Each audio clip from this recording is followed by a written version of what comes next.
24-year-old Heidi Huntley is suing her ex-boyfriend, 26-year-old Eric Huntley, for his share of credit card debt and for damage he caused to her car.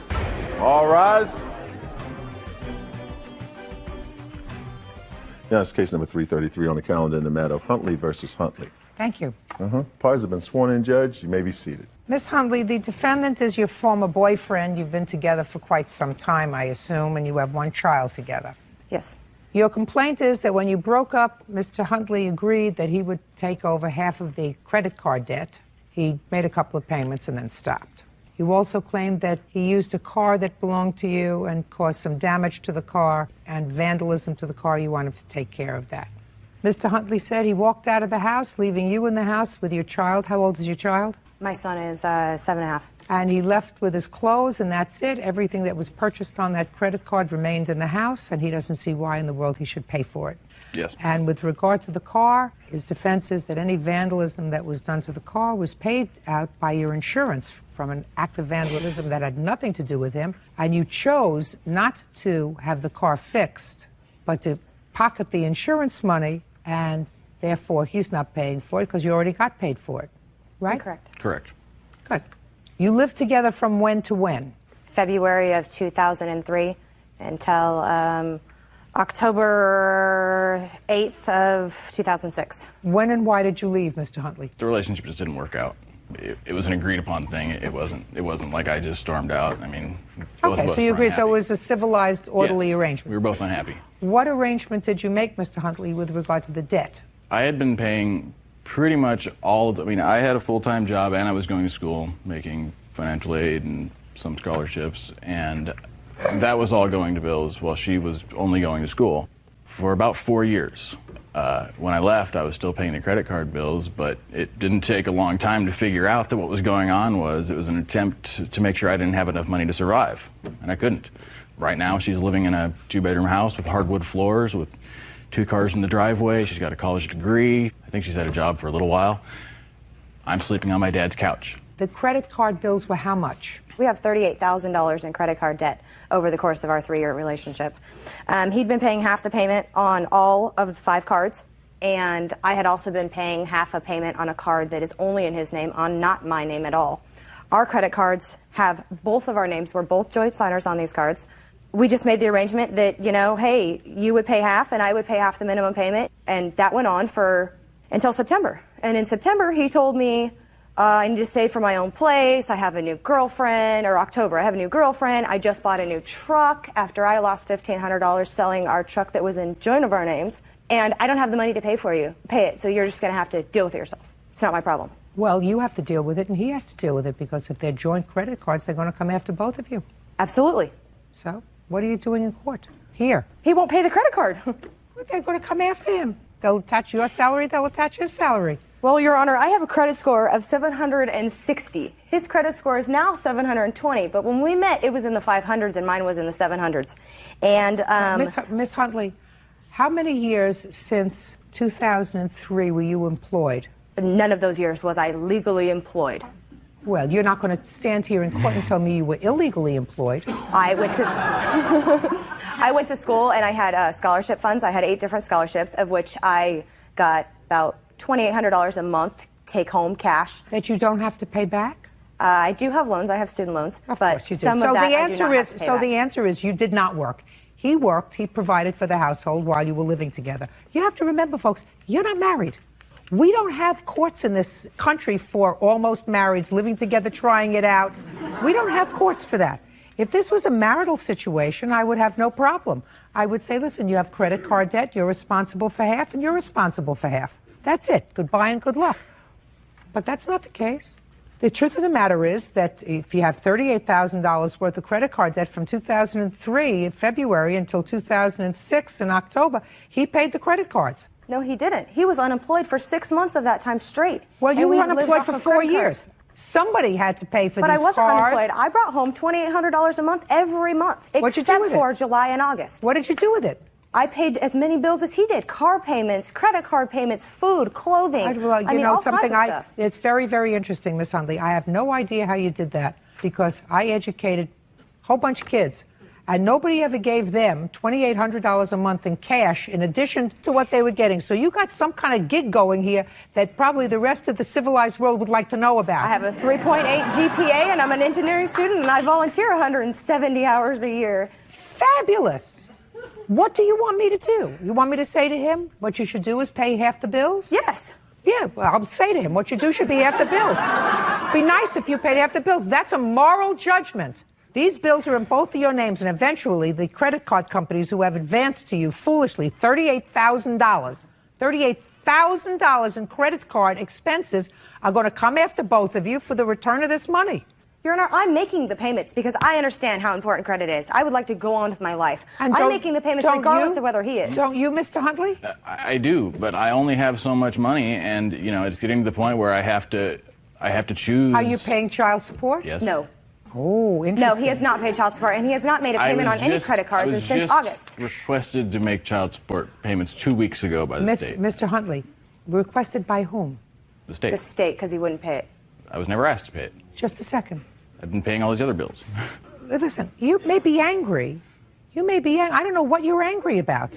I don't know. The truth of the matter is I really don't know what you're angry about. I was going to jump down his throat when he said I was never asked to pay it, because that's not an answer. When you have a child, you're supposed to pay child support. You don't have to be asked by anybody to pay child support. Child has to eat. Both parents are responsible for that. How much are you paying in child support? $200 a month right now. $200 a month is not a lot of money, Mr. Huntley. No, it's not. At the time when I was requested to make child support payments, my paychecks are $800 or $900, and she asked for $600 or $700 every 2 weeks for bills. Well, you can't do that and pay child support. I can't do that and I pay haven't child asked support. for child support until he stopped paying on the bills. Oh, well, but just a second. But then you did. I only want what's fair. I only want half of our debt. Miss Huntley, what you have to do, my dear, if you want half the debt, is you have to get married. That's what happens. That's what happens. Otherwise, you're coming into court, and there is no jurisdiction that I know of for almost marrieds. He can't pay half the credit card bills and the child support order that should be a lot more than $200 a month, quite frankly, Mr. And it will be. I Huntley. put an appeal to have it raised to $640 is what he's going to end up paying, which is just enough to cover the minimum payments on the credit cards. Well, then you shouldn't have made such extensive credit card purchases. What do you want from me? Judge Judy continues in a moment. You chose to live without benefit of marriage. I don't know why. Maybe it had to do with your scholarships. I'm not sure. Quite frankly, I don't have the time to figure it out. And later today, If I believe what you're telling me, which I don't, your mother stole the money that you were giving her, and therefore they repossessed your car and you wanted to get it back. That's the truth.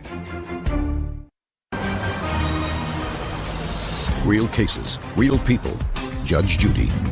24-year-old Heidi Huntley claims ex-boyfriend Eric Huntley owes for half of their credit card debt. Now, the two of you chose not to get married. You chose for whatever economic reason to live without benefit of marriage. I don't know why. Maybe it had to do with your scholarships. Maybe it had to do with something else. I'm not sure. Quite frankly, I don't have the time to figure it out. But if you chose to do that, you can't come to court and say, listen, now you have to go through our assets and liabilities. If I were to go through your assets, if I were to go into your home, Miss Huntley, and look at what you have in your home, would anything in your home be the product of the purchases that were made on these credit cards? Some things. And did Mr. Huntley take any things out of the home when he left other than his clothes and personal effects? No, but some of those things were also on these credit cards. No, just a second. I don't care. I'm talking about his clothes and personal effects. I'm not talking about beds and refrigerators or washer dryers or anything else that it goes to set up a household. No, I kicked him out and he took nothing. Right. Well, then you pay the bill. Bye. Parties are excused. You may step out. She wants to make sure that I can't live a successful life without her. I mean, it's either come back to her or be miserable. Tina Smoot is suing ex-boyfriend John Bambino for a loan she made him while he was between jobs. John claims Tina manipulated him with her money. All rise. This is case number 515 on the calendar in the matter of Smoot versus Bambino. Parties have been sworn in, Judge. You may be seated. Ma'am, have a seat, please. Miss Smoot, you and the defendant were dating, according to your complaint, and you loaned him some money. Yes. Mr. Bambino acknowledges that you gave him money, but he said it was just that. It was a gift. There was no indication when you gave him this money that you expected repayment of the money. You were sort of helping him out at a time that he needed to be helped out financially. He's counterclaiming because he says that in a fit of rage, you damaged his car, his clothes, and he also believes that you harassed him. That's his counterclaim. So tell me when you met him. I met him in August of last year. And when did you lend him the money? In December of last year. Tell me about it. John had lost his job and he couldn't pay his rent. When did he lose the job? November. What kind of job did you have, Mr. Bambino? Car salesman, ma'am. How long did you have that job with that company? 7 months. Before that, where did you work? He's a correction officer for the state of New Jersey. How long were you working there? 15 years. Go ahead. In December, I was coming into some money through a lawsuit, and I had extra money, and, you know, he asked me to lend him his rent money for the month of December, and that's what it was. I lent him the money. How much was it? It was $1,200. $1,200 for rent. Go ahead. And one bill is $452.07. What was that for? A home entertainment system. Who bought a home entertainment that system? I bought for him, that he was supposed to pay me back for. No. Miss Smoot, listen to me carefully. If somebody doesn't have money to pay his own rent, then you don't buy him a home entertainment center and expect him to pay you back. You're not a baby, right? Right, Your Honor. What else? Cable bill, $100. I have a check that he wrote, that I gave him a blank check to take to the doctors that has his name in the memo for $80. Did she give you a blank check to pay a doctor? Yes, ma'am. What else? A gas bill for $100 in December. $100 even? Well, it was, his gas bill was way more than that, but I only paid $100 on it. Go ahead. 2 checks for food, one for $87.40 and one for $42.71. Made out to whom? To Acme. Did you use those 2 checks? No, No, ma'am. I wrote them. He doesn't know you for that. Okay, What else? that's it. Okay, Mr. Bambino. Ball is in your court, sir. Where are you working now? Chevrolet 73. So you're back to work? Yes, ma'am. Fine. So Ms. Smoot says that you said, if you pay my rent, as soon as I get a job, I'll pay you back. You say that's not true. Tell me what happened, Mr. Bambino. By the way, how old are you, sir? 43. Have you been married? Yes, ma'am. You have children? I have 2 daughters, How old are they? 17 and 24. When did you last live with them? I have custody of my younger. Actually, I've had custody of both since my divorce in '98. I have custody of my youngest now. So how are you supporting the children? My mother helps me out, but I mean, I just ran into a tough time between, like, let's say the Monday before Thanksgiving, and I started my new job January 5th. Right. So it was approximately 6 So weeks. what you're telling me is your mother helps you out. She helped me out in that particular time frame, yes, in the beginning of January. Go ahead, I'm listening. I met Tina, as she said, in the middle of August. We started the date. Would you try looking at me I'm sorry, yes, rather than ma'am, keeping sure. your eyes closed? It's disrespectful. I'm sorry. I met her in the middle of August at a club over in Philadelphia. Approximately 2 weeks later, she accused me of staring at a woman on the track. She told me to get in her Jeep. She started to give me a ride, which was the ride from hell. She just started driving down the interstate, doing approximately 70, 75 miles an hour, weaving in and out of traffic. But after that, you took money from her. No, well, ma'am, it's... Listen to me. After that, you took money from her. So I'm not interested in a ride I didn't from take hell. money. Yes, you did. She gave me the money, ma'am. That's not what I said. I said you took money from her. Yes. After the ride from hell, which would have put me in a different county from somebody like that, you took money from her. Yes. Right. Did you think that the story you were going to tell me was going to make you a sympathetic character? Not at all. Good. Let's get to the money. Come on. Oh, well, after several pretty bizarre things that Tina pulled between September and December, I tried cutting off the relationship several times. Tina's texts me 15, 20 times a day, calls me, begs me to let her back into our relationship, start our relationship over. Is this your child? No, ma'am. She's a witness in this factor. Tina, I let back in approximately 7, 8 times between September 1st all the way up to the February 11th. She just constantly says I'm cheating on her. You want to know something? You want to tell the sad story? Go on Dr. Phil. Right. I want to know about the money. The money. Tina would manipulate things and try to get me to let her back in. And after 3 or 4 weeks of constant texting me every day and please begging me to let her come back and start the relationship over, I did it several times. Tina. Bambino, listen to me carefully. Get to the money. I am. In December, she may be desperate and she may find something about you attractive. Mr. Bambino, I do not. I know that. You are 43 years old. You look every day of it. I know. And then some. Invited me. And Mr. Bambino, and then some. I have children who are 43 years old, sir. That's not you. That's the first thing. Second thing is, let's get to the money in December. Excuse me, you date him? No. Perfect. Get to the money. All right, I let Tina come back over in early December. She laid $1,200 on my couch and said, pay your bills with this. I don't care when you give it back to me, just pay your bills. She insisted. I did pay. I paid my rent with it, of course. The other things, utilities, she paid $100 for the heating bill. Mr. Bambino, how do you think Miss Smoot knew that you didn't pay your utility bills and that you didn't pay your rent? How do you think? By communicating By you with telling me. her. Mm-hmm. And it was that kind of casual conversation that inspired her to leave the $1,200 on the table for you? Yes, ma'am. Ah. And it was at that time that you were concerned about her bizarre behavior that she exhibited 6 or 7 times. Over that 6-month frame, yes. Now, you were a corrections officer for 15 years, sir. You knew that there were certain prisoners that were dangerous, Sure. right? Yes, ma'am. And when you were dealing with a dangerous prisoner, there were certain protocols. You made sure that you didn't put yourself in harm's way. That was your training, right? Absolutely. So here you're dealing with a lunatic, somebody who over the course of 6 or 7 months is doing crazy, bizarre things. So instead of cutting it off, you know where the courthouse is. So if you know if somebody is stalking you, somebody is annoying you, you go to the courthouse and you say, this person is stalking me, annoying me, I need a protective order. Instead, you had somebody stalking you, you took their money. No. You took their money. I didn't say loan, I didn't say gift, I said you took their money. Well, you did. You just told me that, Mr. Bambino. You told me she was stalking you, harassing you, doing all kinds of bizarre things, and she put $1,200 down on the table, and she paid your bills, and you took it. That's what you just told me. Judge Judy continues in a moment.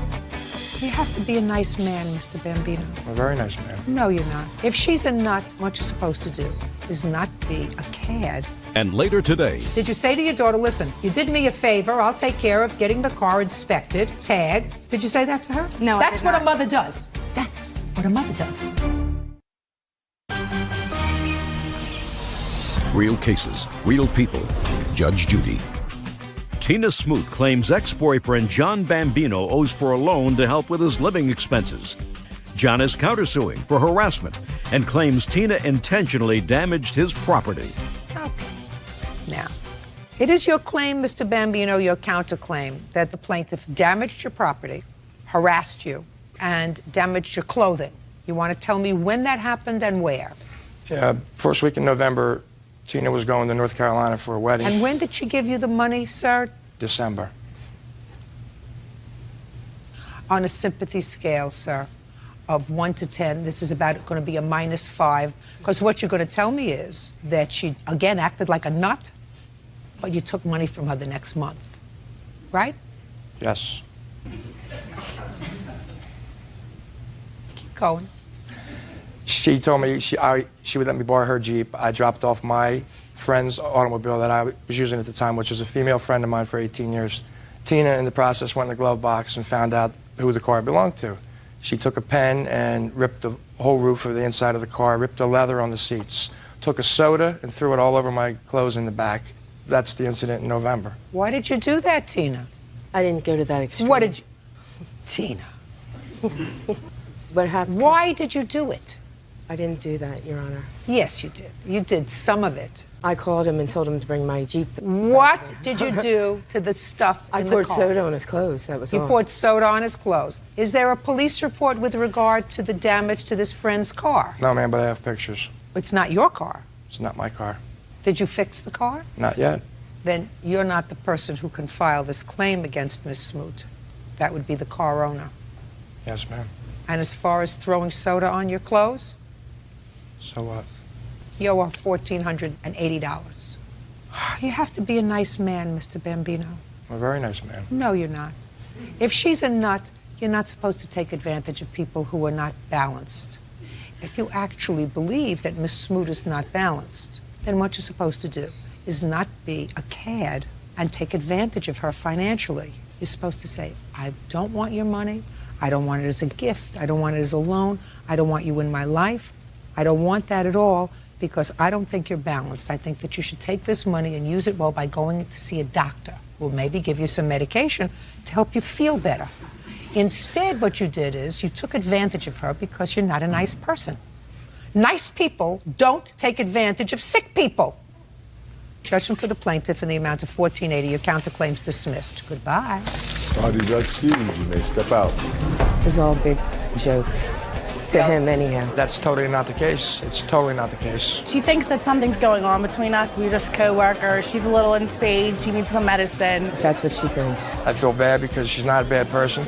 She's got 2 beautiful daughters. First of all, I don't have 2 daughters. I have a daughter and a son. I'm not going to date women ever again. I will never let anybody take advantage of me again. I'm going to do a background check and, do what I got to do. And now the next case. All parties in the matter of Breeden versus Strybee. Step forward, please. 23-year-old Michelle Breeden is suing her mother, Ollie Strybee, for breaking their agreement regarding the sale of a home. Michelle says Ollie kept proceeds that were supposed to go to her. Ms. Breeden, the defendant is your mother. You and your husband and child or children? 2 children. 2 children. Moved into a home that your mother bought, and the idea was that you would live there with an option to buy it. At such a time when your credit became substantial enough for you to get a mortgage and your finances sort of settled down.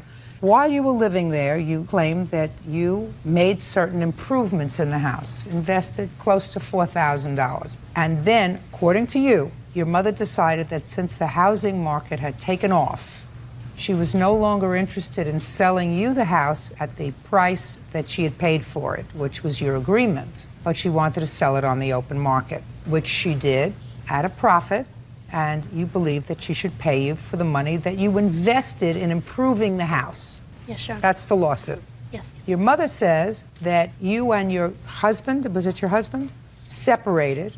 You were no longer interested in purchasing the house. You moved out. She did, in fact, sell the house at a profit, but it is her claim that you were the one who told her, I can't buy the house anymore because we're separated. So she sold the house to somebody else. When did you purchase this house, Ms. Strybee? In April 2004. And how much did you pay for it? $102,500. And what was the financial arrangement with your daughter with regard to how much rent she was going to pay? She agreed to pay the mortgage payment on the house. Which was how much, Ms. Breeden? It was just shy of $900, Your Honor. Okay. I'd like you to tell me when you were advised by your mother that she was planning on selling the house. I was advised about 6 months prior to moving out that she was going to sell the house because she was no longer interested in selling us the house at what she paid for it.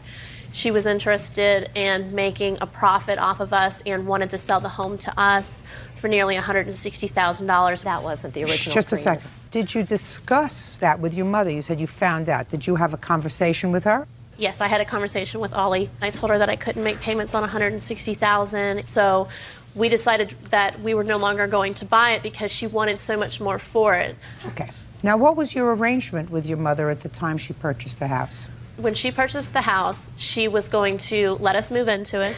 We were going to cover the mortgage for 1 year, and then after 1 year, we were going to try to get our finances in a situation that we could get appropriate financing. And what happened in 2005? Right after my second child was born, we went in to get a mortgage. It was not satisfactory. We discussed renting it longer from her. That was fine with her. A couple months into 2005, she was trying to buy another home for herself. So she discussed selling the home if we could not buy it from her. I said, well, we've already put nearly $4,000 worth of our own money into it.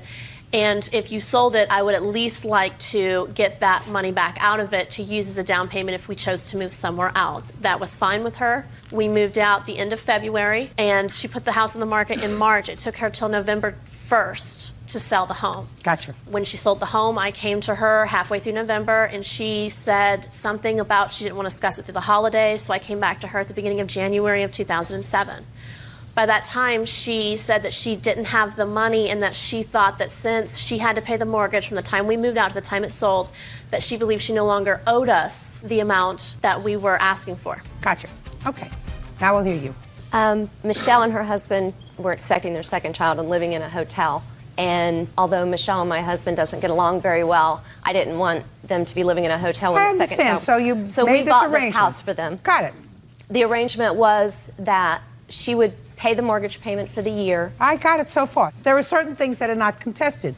You were a nice mom, bought the house, let them live in it, cover the mortgage payment, and then there came a time when you wanted to buy another house. You couldn't buy another house because you already had this house. So let's go. The arrangement was for her to buy the house at the end of a year. I told her I'd give her a year. She So said that. at the end of that year, she didn't have her finances fixed. Got it. That's what she said. So her husband had moved out. She said that she couldn't afford to make the payments anymore with him paying for someplace else to live, and that she was fine with me going ahead and putting the house on the market, and that they would move out. Our original agreement for the year was, at the end of the year, if I sold her the house, I would credit her how much she's paid for the mortgage, so that would cover her 10% down she needed to buy it herself. I'm talking about the $3,900 that your daughter says you discussed at the time she moved out, that she had invested in improving the house, and that you had said to her, the time when the house is sold, I'll give that back to you. I don't remember that conversation, not when she was moving out. I only discussed with her when we first bought the house that any improvements she made in the house at that time, if she didn't buy the house, I would pay her back for it at the end of the year. Oh, fine. So that discussion was had. Fine. Let me see what you put into the house. How much did you sell the house for, Ms. Strady? $149,500. Okay.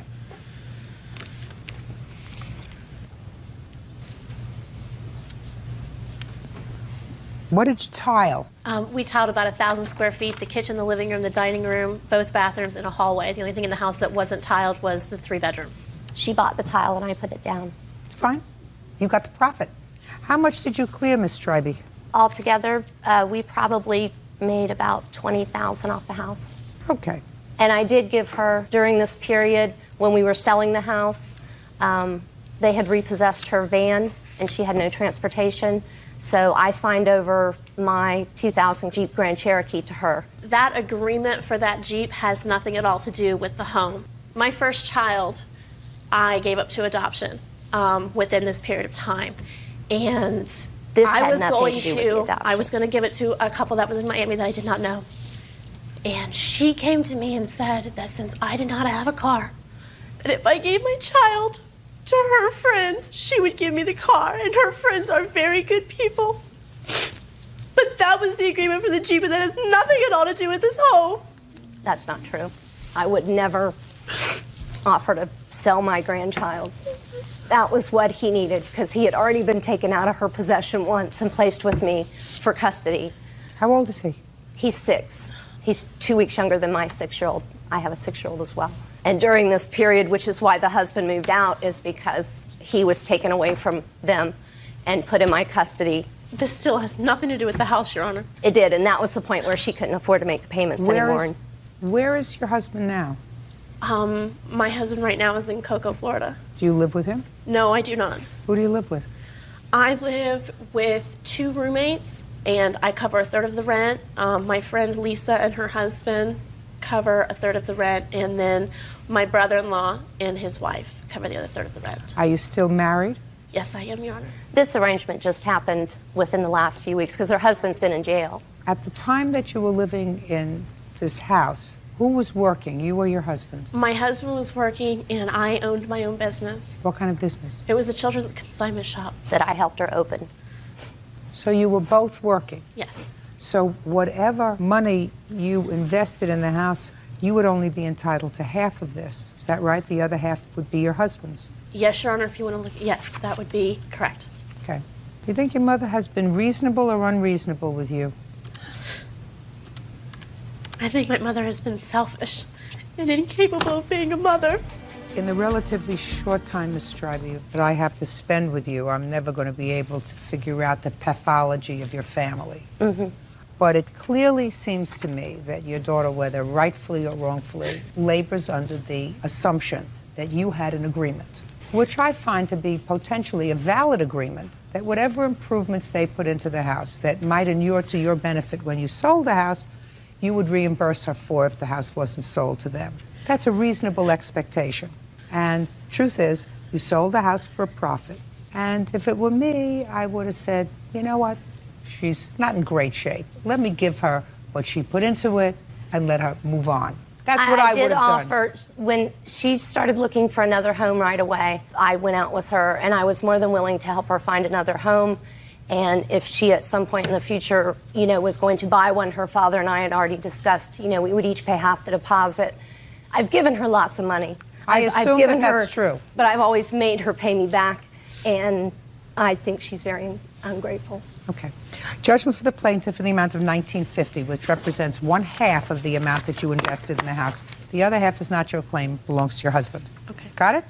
Good. Thank you. That's all. Parties are excused. You may step out. I've been given a mother who's incapable of loving me, yet comes off as trying to be this star person, and she's not. Michelle has a lot of anger issues over me divorcing her father when her and her brother were young. She wouldn't have been able to sell that house for what she did if we had made the improvements to it. I've helped her with every apartment, every bill, every vehicle. She claimed that she didn't have the money to give me back that we put into the home, but then she instead, that same exact month, went out and dropped $5,000 on a jacuzzi, another $5,000 on breast augmentation. So that apparently ranks higher in the scheme of her life than her daughter. I don't think I owe her any explanation for what we do with our finances. Maybe a last chance effort of getting some type of recognition from her. I understand where she's coming from. I've forgiven her over a course of a lifetime for the things that she's done, but I would have to be very stupid to accept her back into my life. 22-year-old Tanya Thomas and her husband Jason are suing Tanya's mother, Kathy McAfee, for making false charges to Child Protective Services. Yeah, this is case number 575 on the calendar in the matter of Thomas versus McAfee. Thank you. You're welcome, Judge. Parties have been sworn in. You may be seated. This is your mother, Miss Thomas, is that Yes, right? it is. And this is your boyfriend? This is my husband. When were you married? February 15th of 2007.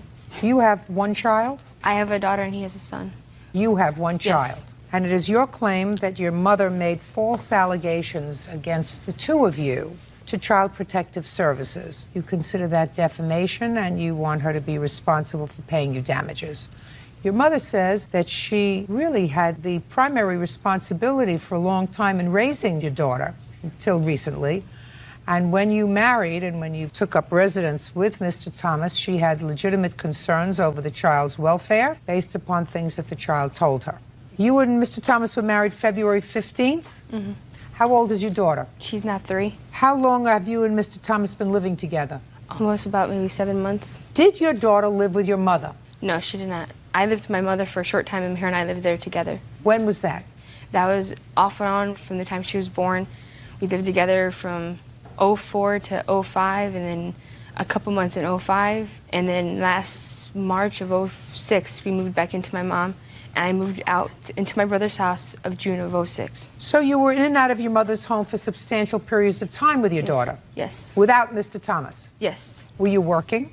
Off and on I was, yes, I did. When you were working, who watched your daughter? I had a friend of mine, her name is Ruthie. What about your mother? Shh, just a second. I'll get to you in a second. What about your mother? Did she ever watch your daughter? Yes, off and on. Of course. When I ask you a question, I'm supposed to get an answer, not what you think you would like the reality to be, but what the actual reality was, Miss Thomas. Do you understand? Yes, I understand. So when you went to work, who watched your daughter? My mom and Okay. You get where I'm going? Mm-hmm. Good. Did you leave your mother's house on good terms? Yes, I did. Is that right? Yes, she did. Good. And I had Abby at the time. When she moved in with her brother Joe, I still continued to have Abby so that she could work. In June of 06, Abby, who was the child, was living with you? Yes. Until when? I had sometimes she'd go home on the weekends with her mom, but most of the time I had her Monday through Friday, sometimes on the weekends, clear up until Tuesday, September 12th. What happened on Tuesday, September 12th? They had Abby for the weekend. Who's they? Tanya and Jason. And when I went to set Abby on the potty, because I was potty training her, Abby started crying and jumped off the toilet and held herself. And so I pulled her pants up, I got her something, a snack, and I went out on the swing on our deck and sat there to talk to her. She wanted to play games and sing songs. She didn't want to talk about it anymore. So then when Tanya come on Thursday to pick Abby up, I said, Tanya, have you noticed a difference in Abby's potty training? She said, yes, I want to talk to you about that. She said, when I come home on Saturday, Abby was sitting in her room cross-legged and she was crying. I asked her what happened and she said, Jason. So she said when Jason come out of the bathroom, that he said that Abby was crying because she couldn't get in to go to the bathroom. And I said, well, Tanya, do you think anything with that? And Tanya got mad, and she said, no, there you are, your crazy mind and your stupid things, there you go. She got in her car and she left. That was September 12th? Yes, well, September 14th. Okay. And then on September 15th, she came to pick Abby up, and she kept trying to get Abby to go with her, and Abby wouldn't go with her, and finally Tanya said, we'll go to McDonald's. And Abby was riding her bicycle, or tricycle, and she said, Mama, you go to McDonald's and bring it back. And so Tanya got Abby and took her home with her. Come Monday, I got sick, and I was sick for 9 or 10 days.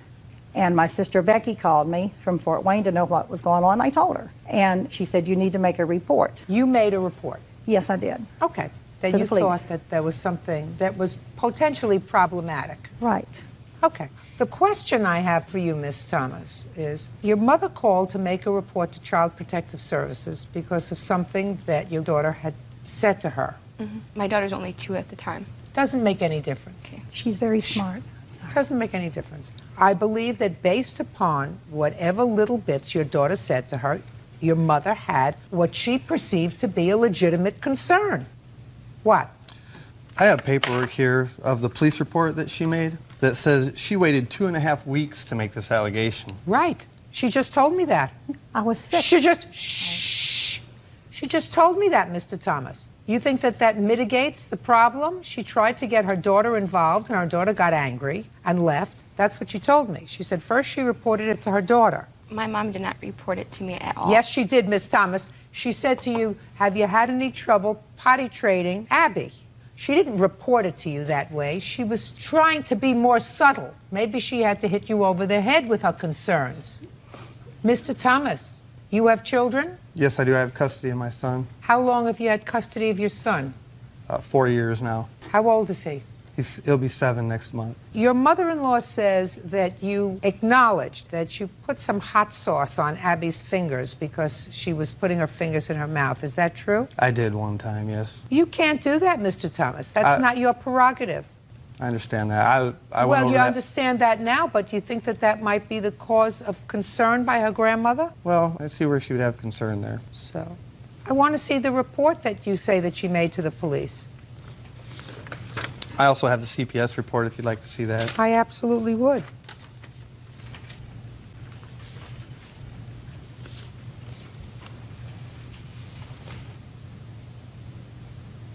Okay. Your mother reported that she believes her 2-year-old granddaughter is being abused by her daughter and a boyfriend. She advised that she has watched her granddaughter and observed significant change since her daughter became involved with her new boyfriend. So, why does your 2.5-year-old bite her fingers? It was just a habit that she started. No. That's ridiculous. That's not a habit. That's as a result of something else. Okay. Children don't bite their fingers unless there's a problem.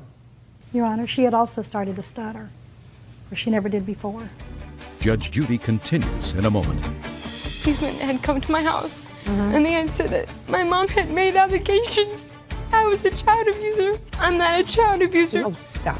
And later today, You picked him. I know. I didn't Never pick him. again. I wouldn't have picked him. I guarantee you, I would not have picked him. real cases, real people. Judge Judy. Tanya and Jason Thomas are suing Tanya's mother, Kathy McAfee, for making false charges to Child Protective Services. Jason says Kathy accused him of physically abusing his stepdaughter. Mr. Thomas, I'll hear the rest of what you have to tell me. Okay, this all began when I started to buy a house from her son. There you go. You bring that up. That has nothing to do with it. Just don't speak. Her son, Joey, came to me and wanted me to buy a house. They knew I was already pre-approved to buy a home. So I decided I was going to go ahead and buy this house. We closed on the house on September 13th. Now, on the closing of this house, Joey had told me that he was going to give me some money back on closing because the house wasn't in all that great a shape.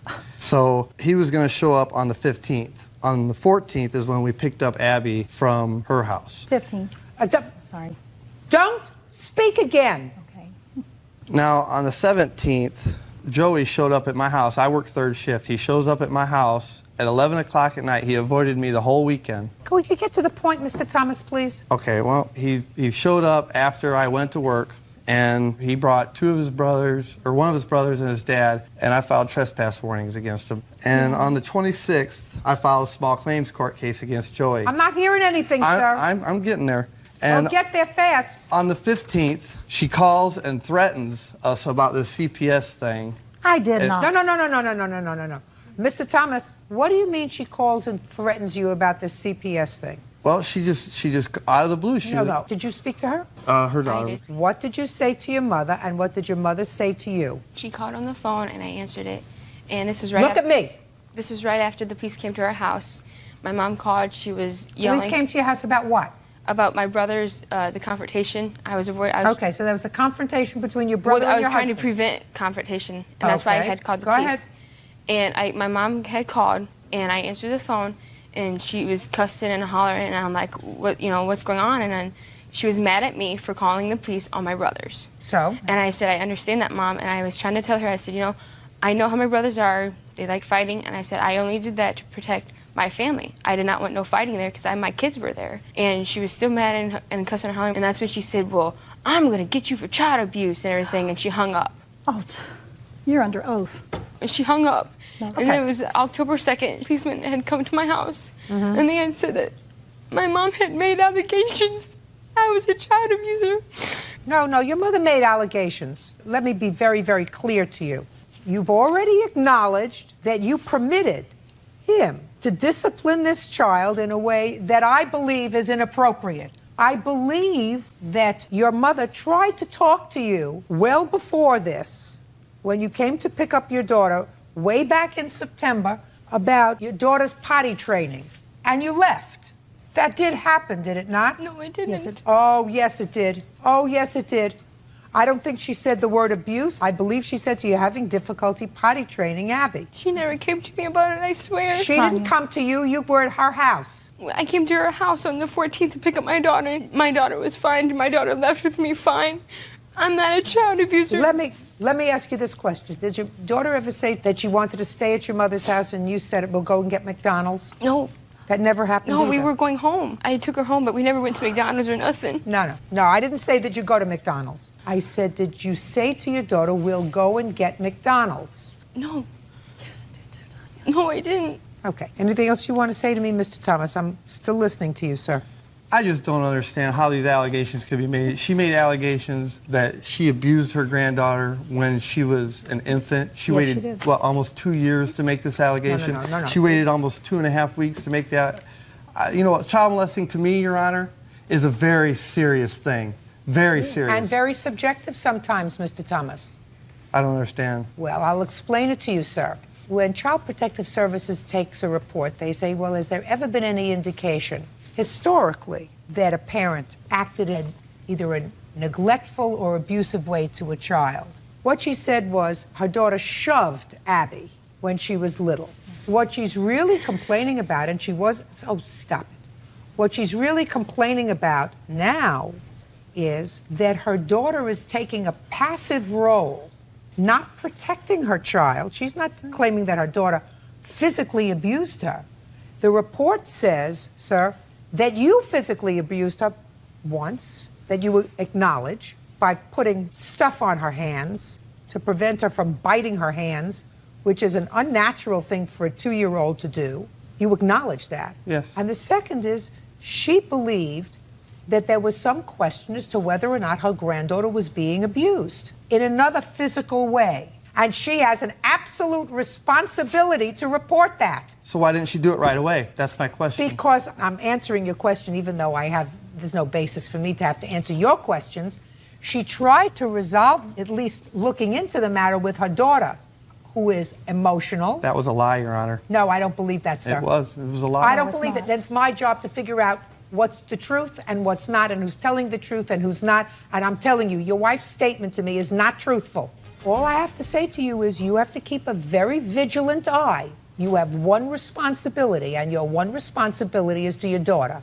Do you understand? Yes, I do. I don't know who he is. I assume he's a nice man. But if the person who has been caring for your child more than anybody else other than you says to you, I have a question as to whether or not this little girl is being adequately cared for when you're not around, you have to watch that and not complain about it. And you certainly don't sue her about it. I would sue her if she didn't file the complaint. The fact that the Department of Child Protective Services chose to resolve this matter without even having the child physically examined is bizarre, to say the least. Bizarre. Your case is dismissed. Parties are excused. You may step out. I'm sorry that she's upset, but, I had to do what I had to do because I tried to talk to her, and I have to worry about my granddaughter. My mom said that I was a child abuser, and I'm not. That woman's a liar. I swear to God, I'm not a child abuser. My daughter loves me. She won't let me see her, but whether I can see Ivy anymore or not, it doesn't matter. It matters that he doesn't do anything, or whoever done it doesn't do anything. I'm the most hated son-in-law in the country, I'm sure. If I was a bad mom, I wouldn't have her right now. Peter White is suing his son's ex-girlfriend, 26-year-old Ashley Hickey, for the return of a computer. All rise. Quiet in the courtroom. Now, this is case number 386 on the calendar in the matter of White versus Hickey. Parties have been sworn in. You may be seated. Ladies, have a seat, please. Mr. White, your son is presently awaiting sentencing on a domestic violence case. Is that right? That is correct, Your Honor. And the defendant is the complainant in that case. Yes, that is also correct. The defendant and your son had lived together for how long? Almost 2 years. The sentencing is for a violation of a protective order. There had been a protective order in place, and he was found guilty of violating that protective order. Is that right? He pleaded no contest, yes. That's found guilty. Is he represented by an attorney? Yes, he is. Did the attorney give you any indication of how long he was going to be sentenced? I think it's going to be probation and anger management, alcohol counseling. How long has he been in jail?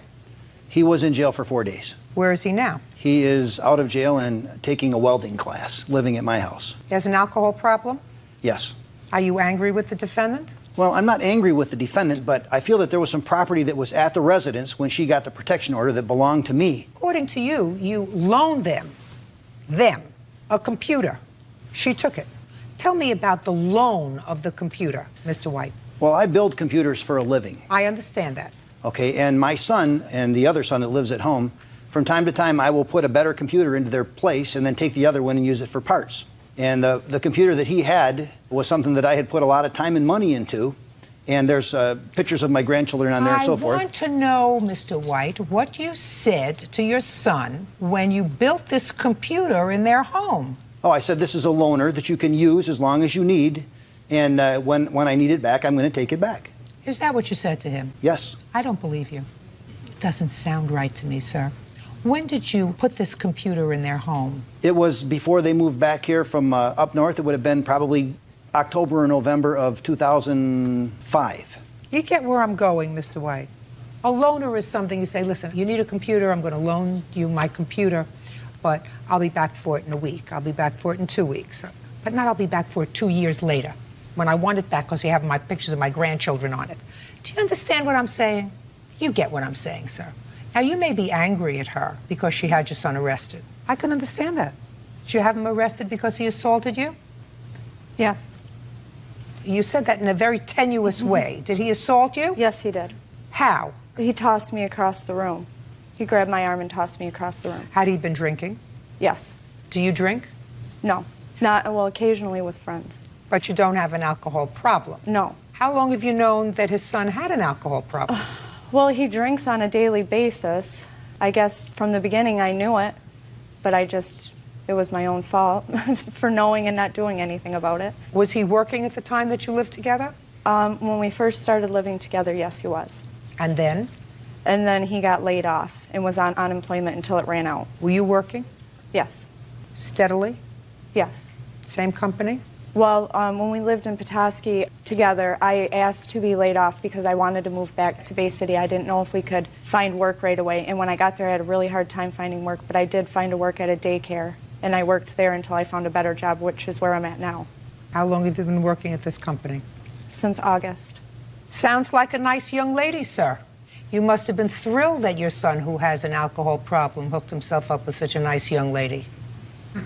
Should I respond to that, Your Honor? I'm waiting for an answer, sir. I was not happy that he was with her, and one thing I am grateful for about this whole mess is that he's not with her anymore. Is that right? Yes. I'd like to hear why. Because she has a history of being what my wife refers to as a gold digger, and she's taken people to the cleaners more than once, and it's documented, and she's doing it again this time. Documented where? You mean because she took your rebuilt computer? No. Because the first guy that she had a kid with that she wasn't married to, she got money out of him. And then the second guy that she had a kid with that she wasn't married to, she got thousands of dollars out of him. And what'd she get out of your son, who was unemployed most of the time? Well, they were co-signed on a house, and she owns all the furniture that's in there, and he hasn't got one thing back out of that either. He wasn't working. Well, he has been working. In fact, he was working a very good job. He's got an alcohol problem. That's true. When you have an alcohol problem at 27, he's 27? He will be in a month. Well, 26. When you have an alcohol problem and you're 26 years old, the likelihood of you amassing a great deal of money is de minimis. What I'm telling you is I spoke to her for a relatively short period of time. And you may be angry at her because she had your son arrested, because he spent some time in jail, because he's awaiting sentencing, which is going to include an alcohol program, which it should, and probably a little anger management as well. That doesn't give you license to sue her and to abuse the court system. What you're saying to me was, in 2005, 2 years ago, you put a rebuilt computer with parts that you put together in a home that your son shared with her. And you want me to believe that you said to your son at the time, I'm loaning you this computer until I want it back. And I'm telling you that common sense suggests to me, sir, that that never happened.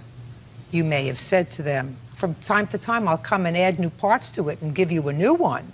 That I can imagine if that's what you do. But not 2 years ago saying to them, this is a loaner. If you say to me, I made a gift of this computer to my son, and she took it, different story. Then your son would have to be here and say, it was my computer, I want it back. I understand what you're saying, Your Honor. And the only disagreement I would have with that is she took property that belonged to me and said she needed it for school. And yet I feel like if you take something that belongs to somebody else because you need it, that's not justification. It didn't belong to you. When you give it away, it no longer belongs to you. Judge Judy continues in a moment. It's his fault if he's an alcoholic, and it's his fault if he got himself into legal trouble, for which he pled guilty, which means he did the wrong thing. Not once, but twice, that we know about. And later today, I want you to be quiet. I want you to let him dig this grave all by himself. Do you understand? Yes. real cases, real people. Judge Judy. Peter White is suing his son's ex-girlfriend, Ashley Hickey, for the return of a computer.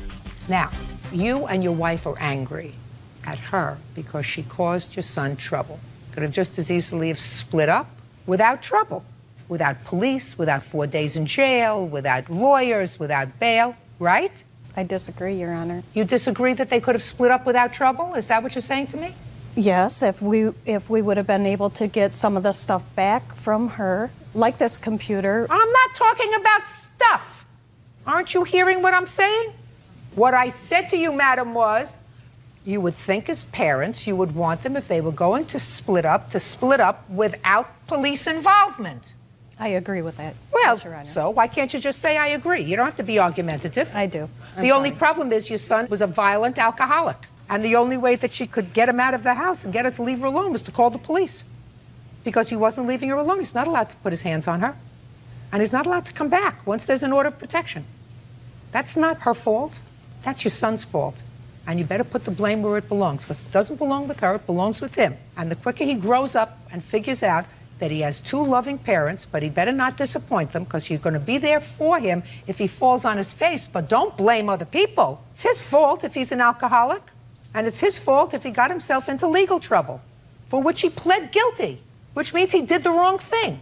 Not once, but twice. More perhaps, but twice that we know about.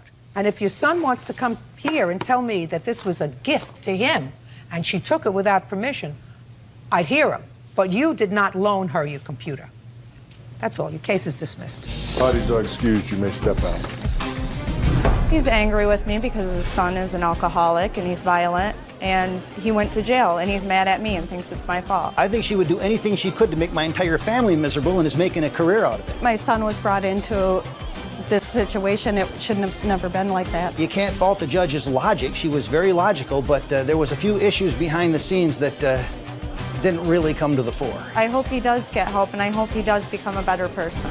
21-year-old Nicole Wagner is suing her former live-in boyfriend, Christopher Solomon, for the return of rent and for the value of property she left behind.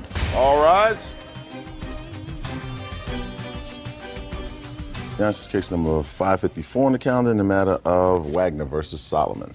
Parties have been You're welcome, Judge. Parties have been sworn in, Your Honor. May be seated. Ma'am, have a seat, please. Miss Wagner, Mr. Solomon was your boyfriend for a while, and you lived together. He has 2 children? Yes, ma'am. You have one. And according to your complaint, Mr. Solomon asked you to move out of the house. There was a problem. You did move out of the house. And you claim that Mr. Solomon kept some of your stuff, refused to give it back to you, ruined some of your stuff when he put it out in the rain, and then caused your car to be towed from his place of business. And you can't get it out unless you have thousands of dollars. Mr. Solomon says that he gave you ample opportunity to retrieve your stuff. He said that the car that you left in the parking lot of his business wasn't running. You should have moved it because he had to have it towed. It was in the parking lot. That's your problem. You didn't take responsibility for your own things. He is counterclaiming, alleging some nonsense, but he also says that you damaged his car. Right? Yes, ma'am. Okay, so give me the dates that you lived together, Miss Wagner. We moved in together into our new house on August. August of 2006. And were you both on the lease? Yes. When did you separate? It was November 14th, the day we broke up. Now, I want you to tell me about that date. Okay, he had given me my new engagement ring, and I was still in the bed sleeping when he woke me up trying to jerk the ring off my finger. And I was asking what he was doing. He said that he found out that I cheated on him, that he wanted us to break up, and that it was over for me to leave. So he jerked me up by my arm. I called her. She came and picked me and my son up, and we left. November 14th? Yes. When for the first time did you try to get your property? I came back on November 25th to get my things. Well, what'd you do between November 14th and the 25th? He wouldn't let me come to his house. Is that right, sir? No, ma'am, that's not true. And yes, sir. Okay. Let's get to the point where you believed she was not being faithful to your relationship. Yes, ma'am. That came to a head on November 14th. I said she needed to make a life choice. Either she wanted the lifestyle where she was going to be out all night long, or the family lifestyle that we had set up. I have 2 children. I raise on my own. Gotcha. Done. So she left. Mm-hmm. Yes, ma'am. Now, when she left, did you prohibit her from taking any of her property? No. Now, That's a hesitant no. She came and went as she pleased for the first month after that. She would come and do laundry at the house. She would come and get just a few clothes and leave everything else until I had to call the police. Mr. Solomon? Because at first I allowed it. I allowed her time to find a place to get her things to take to. You mean between November 14th and November 25th? It went on long past that, yes. She was coming back and forth to the house? Yes, ma'am. Miss Wagner, let me tell you this. I believe him. I want you to understand that my job is to be able to tell if somebody is pulling my leg or not. I believe that after you left on November 14th, you went back and forth to the house freely. Do you understand? Okay. So if you're to tell me that that's not true, I'm not going to believe you. Okay, Do you well, I understand? have proof of this. You have just a On second. November You have proof that you never went back to the house with his permission after November 14th? Can I tell you something? No, He I changed want the you. locks on me, I so want couldn't you get to in. pay careful attention to what I'm saying to you, madam. I can tell when somebody is not telling the truth. Between November 14th and November 25th, did you enter the house? Yes. How many times did you enter the house between November 4th? You see how easy this is getting? Right, I got you. I went in twice when he was there, and once when his babysitter was there. So you entered the house when he wasn't at home? Yes, one time. I don't care if it was one time or 10 times. Now, when he wasn't home, why didn't you get your stuff? I was, and his babysitter said if I didn't leave, she was going to call the cops because he doesn't want me there. So I left. And when I went back on the 25th, like he said I could, he called the cops on me and Ashley because I was getting all my things when I brought boxes and everything. And the cops said I had to leave. Was there a time, I've read his answer, that Mr. Solomon spoke to your aunt about you coming to the house to get your property? Yes. When was that? December 19th is when we all agreed to meet at the house. Yes. Not all agreed. When for the first time did you call Mrs. to tell her to at least accompany Miss Wagner to the house? I went to her place of employment and had a long conversation with her, and Miss agreed to be the go-between, and that she would be present at the time, and she would be there when she came to get her things. It wouldn't be an argument. And that happened December 19th? Is that when the arrangement was made? Somewhere close to that. Fine. Now what happened, Miss Wagner? Okay, I went over Look there. at me. I went over there on the 19th. With your aunt? No, she said she wasn't going to come. It was just going to be me, that I needed to go down there. That was the arrangement. The arrangement that was made with Mr. Solomon and your aunt was she said she would accompany you. She didn't have enough time to do whatever she had to do, so she said that I needed to come by myself. So I did. I talked to Chris, and he was there. We talked. I mean, we were fine. Well, if you were fine, why didn't you get your stuff? I was packing my things, and that's when he called the cops on me. He pulled out a gun and was like, I'm going to shoot anybody that comes up in this house to help you. And that's when I was like, let's just leave. It was me and Ashley. My son was there. He said everything would be fine, so I came. Wait, ma'am. Go ahead. When she came to the house, she came to get a few things. No, the argument was that I thought you were coming to get everything, not just a few things. A pair of black pants is exactly what she was looking for, and that's all she was going to get and leave. At that point, I said, no, if you're not getting anything, you don't need to be here. You coming in and out of me and my children's life is doing nothing but hurting them more. They were attached to her. We had a family together. She's coming and going and doing nothing but dragging us on. So what you're saying, Mr. Solomon, is Miss Wagner wasn't coming to get all of her things on December 19th. She was coming to get a pair of slacks from the house. That is not true. Were you packing up your stuff? Yes, I was packing my stuff that day. And the cop told me... What were you packing? All my things. I was in the laundry room at the time packing up all the clothes in the bags, and I was packing up all the stuff, and when I walked back in the kitchen to go get more boxes, that's when he pulled the gun out and was like, anybody that comes in here, because I was on the phone saying, can you please come help me with the truck so I can get everything? And he was like, Who were you talking to? Her boyfriend, Jamie.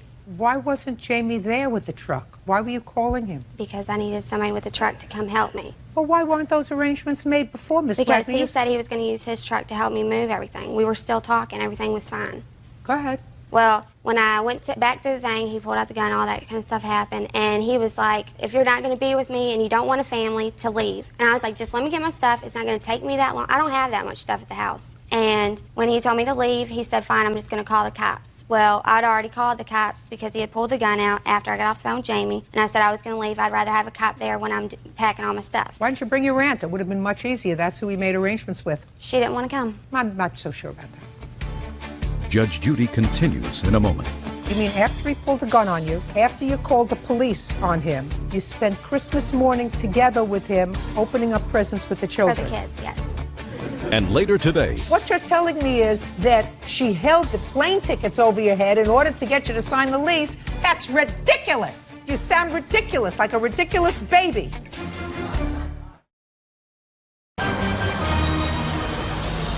real cases, real people.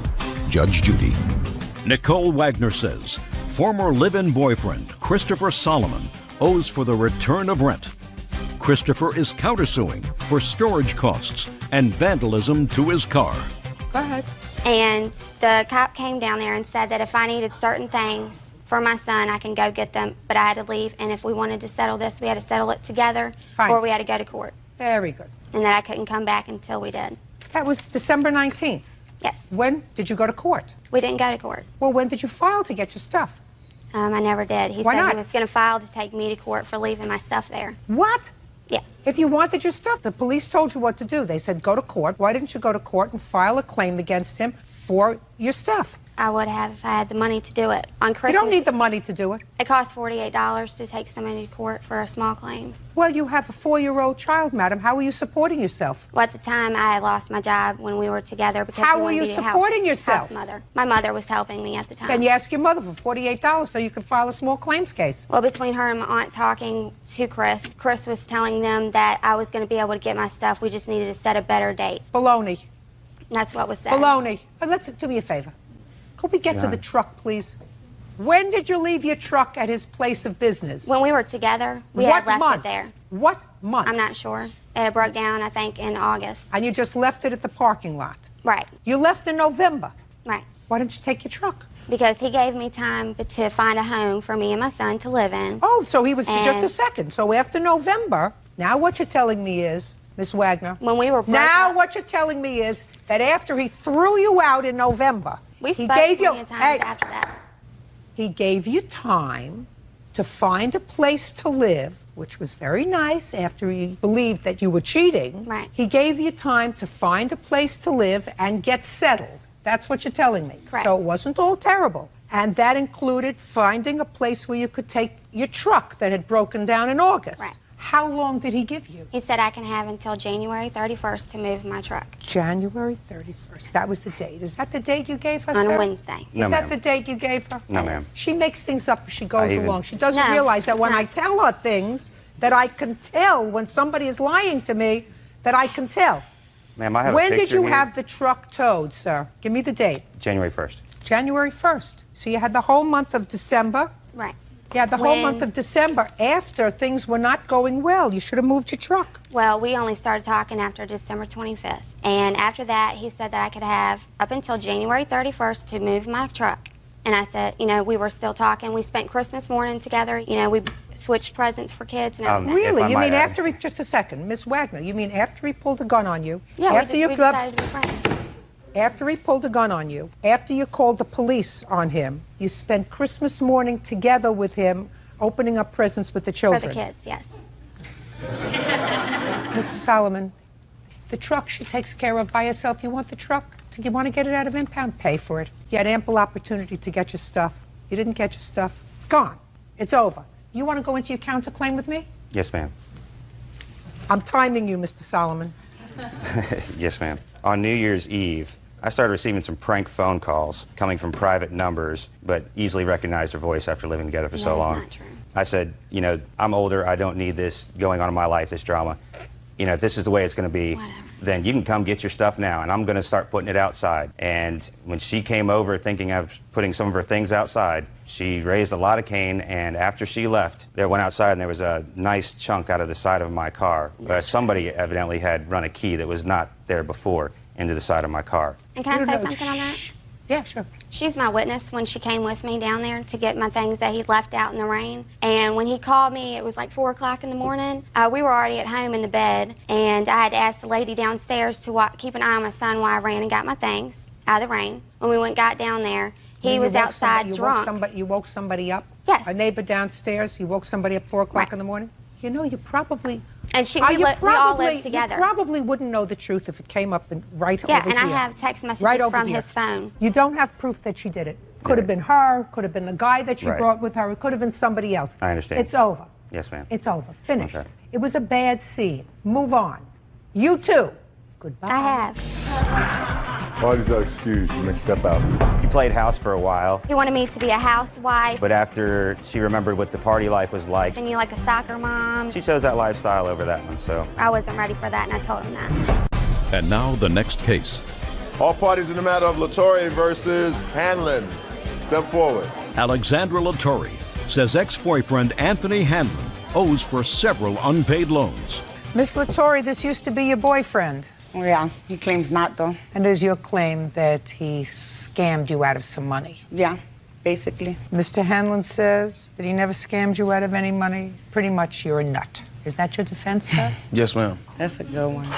Tell me about the first bit of money that you gave to Mr. Hanlon. Well, we met back towards the end of March in 06, and at that time... Could you try to stand still? I'm nervous.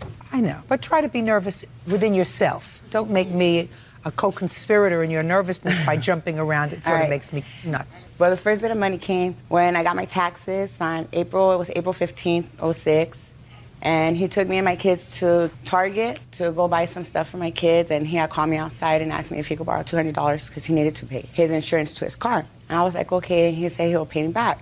That was the first. So we kept seeing each other after that daily, whatnot. And it came around where I had brought to his attention I was looking for an apartment because I wanted to get out of the transitional place I was at with my kids. And his cousin was moving out and she was offering to sublet the apartment. So that had a $1,000 money order that I had put to the side for my taxes. Out of that, I went and go cash and I gave him $700 to put a security for the apartment. Who did you give the money to? To Mr. Hanlon. Now, she gave you that money, Mr. Hanlon.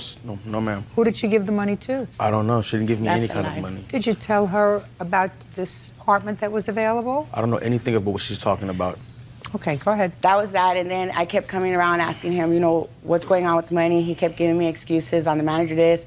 I was to the point where, I want to go myself, and I was going to get belligerent with the manager because he kept giving me the runaround that this manager was giving him about the money. He was like, well, if it's a problem, I'll have my cousin Leslie write you over a personal check. Then what happened was his car had got taken away, and he had called me to try to help him to get the car out. And I had told him, I could help him out, but he was like, fishing for like the whole amount to get the car out. And so I was like, I can't help you. And he kind of got mad because I was like, I can't help you because I need to put my money in savings. So you didn't give him money for the car? No. That's where it became a problem. Great. No. Go ahead. And at that time, we had talked about purchasing a car. And some guy was going to sell him a Regal. And he had talked about fixing it up. And then later on, the car would be left for me and the kids and when I had the baby. Can we get on with it, please? So I gave him $1,000 basically, and he had put that in his bank account. And he didn't buy the Regal because we talked about going to auction. So he was renting a car, and he needed $300 up front. So that was the $300 I gave to him out of my purse, and he was supposed to give that back to me. He never did. So when he rented the car after the weekend was over, he decided to leave.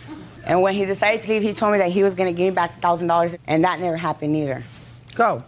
Only thing I know about Your Honor is the $500 that I had totally owe her, and that's for the $300 for the car that she had let me rent recently, and $200 miscellaneous cash for gas money. That's and not I told her, true. no problem, I will reimburse you that back. Talk to me about the $1,000 that she says she gave you to put down on a car. I don't know anything about that. Any proof that you gave him $1,000? A check?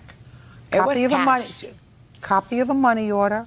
A withdrawal from your bank? I don't have a bank account. He put it in his bank account. Well, how did you cash it was the check? cash. When I got I show you the statement from my taxes the day I got it, and out of the taxes is where I gave him the $1,000. How much did you get from your taxes? $4,600 and something. And what did you do with the other $3,000? I bought stuff for my kids and bought stuff for my house that I needed. No. You mean you cashed that check? You kept the money in your apartment? I paid my rent. And I give him some, because I don't keep cash. I don't have a bank account, basically. I don't have a bank account. Miss Latour, I don't believe a word you just said to me. Okay. Now, she says you also took her son's PlayStation. Was it her? Her son's PlayStation. Yeah. Her son's PlayStation. Look at me. I have a PlayStation. Yes, ma'am, I do, absolutely. But that was not for her son. She specifically bought the gift and gave it to me and said, here, this is yours. She purchased That's a lie. 2 PlayStations. That's a lie. 2 of them, both. At the same time? I would hope so. She brought them home at the same time to her house while I was there. Will you return the PlayStation? Yes, ma'am, with the quickness. Very good. 1 PlayStation there. So you return the PlayStation to her? No problem. It will be returned. Is it in good condition? It's still in good condition. I have the box and everything, ma'am. Within 5 days, it goes back to her. Yes, ma'am. Before that, Along today. with the $500 that you borrowed from her. Whenever I get it, yes, I will get that. No, now. I don't have that now. You'll get it now. Oh. That's the judgment. $500 on the PlayStation. Clear? Clear. Very good. Thank you. That's all. Parties are excused. Step out. I think she just wants to see me. That's why she brought me here today. He's going there right now, but he wasn't like that when he was living with me. A relationship, it wasn't one in the first place. I'm sorry. Whatever. That's how we call it, friends with special privileges. No, I don't say con, because every dog has his day. What goes around comes around. And now the next case. All parties in the matter of Haslam versus Orduña. Step forward, please. Elizabeth Haslam is suing her ex-boyfriend, Andy Orduña, for a laptop and cell phone bill. Ms. Haslam, according to your complaint, you dated the defendant for a while and you loaned him your computer. Yes, ma'am. He failed to return it. You want the value of the laptop. And you also say that you put him on some cell phone plan and he didn't pay the bill. You had to take back the cell phone. There's a disconnect fee. You want him to pay for those charges. Correct. He says all of those things were gifts to him. So, when and why did you loan him your computer? I loaned it to him when he went on a business trip past Bakersfield. Why did he need your computer? He was going to watch videos. I loaned him also my DVDs for it as well. And when was he supposed to return it? A week later, when he came back. So what happened?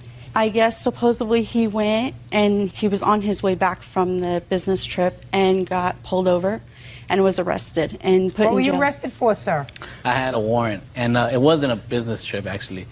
I went out for the day, and we went out to Glamis to go ride our motorcycles. So I don't know where she's coming out with saying that it was on a business trip. She was trying to be kind to you. Well, tell the truth. I mean, I went out with a bunch of friends, went out riding motorcycles, and we stayed the night out there. What did you get arrested for?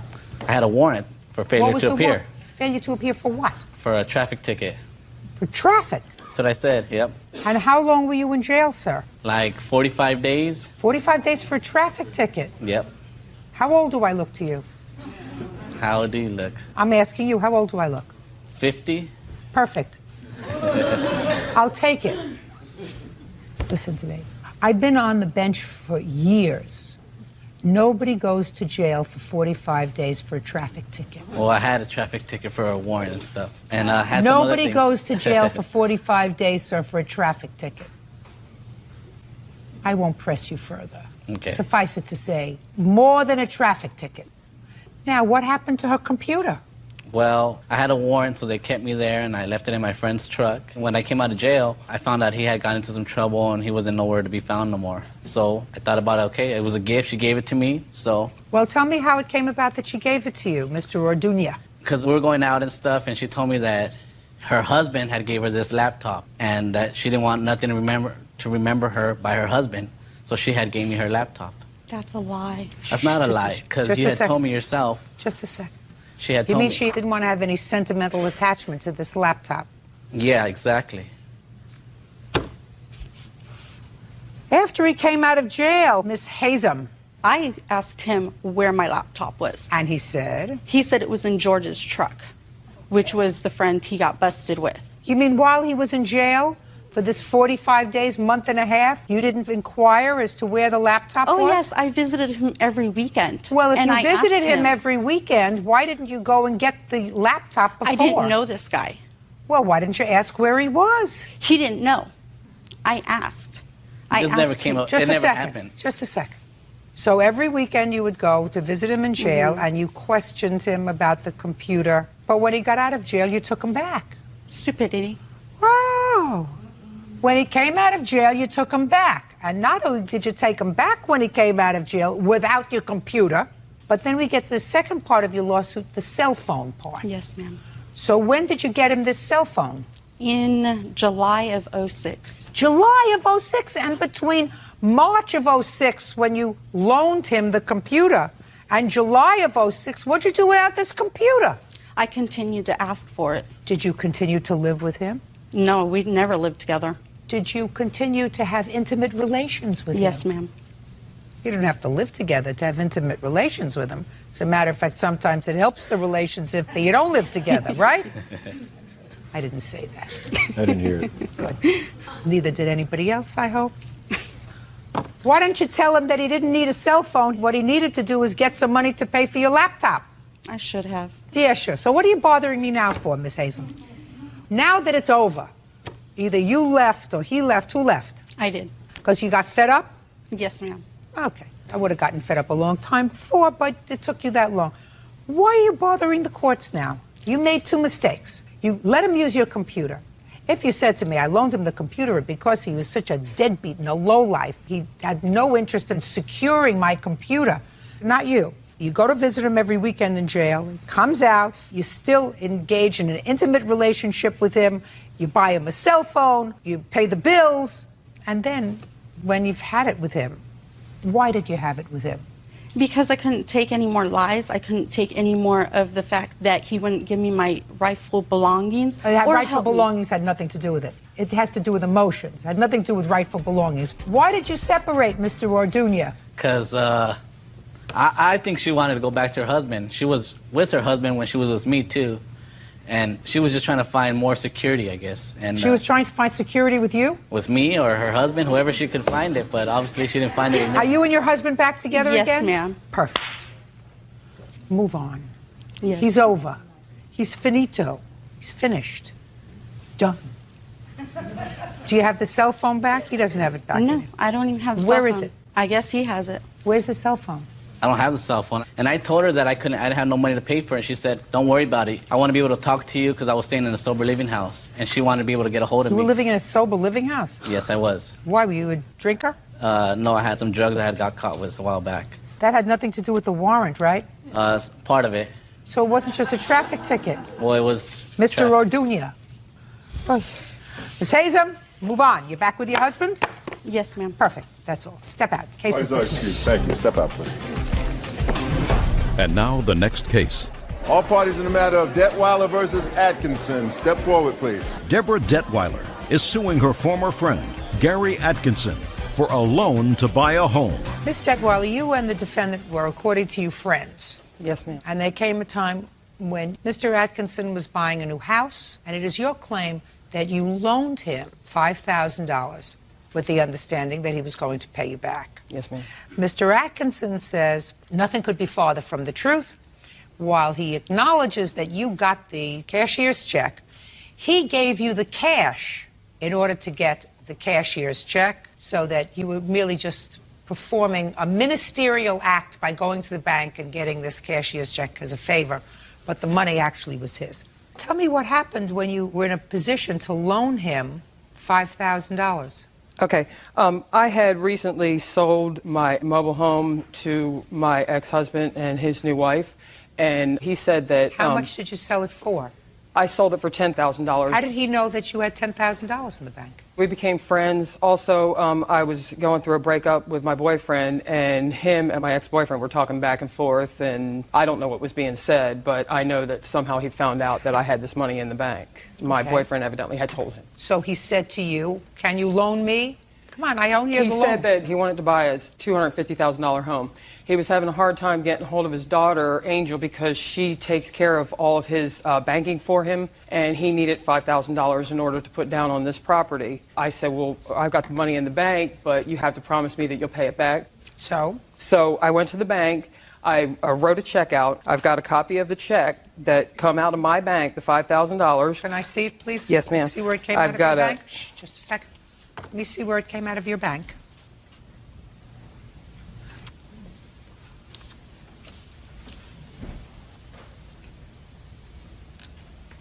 Go ahead. Okay. I loaned him money, and then I wrote out a promissory note asking, because he said he'd promised to pay me the money back, and he refused to sign the promissory note. So, okay. I will hear you, sir. Your Honor, I dispute that. I have from Wachovia Bank a copy of the microfilm which shows a completely different description on the memo, where she's indicating she loaned this money. I initially made All arrangements... I want to see from you, Mr. Atkinson, is very, very simple, sir. All I want to see from you is a withdrawal from your bank, $5,000, on or about August 23rd.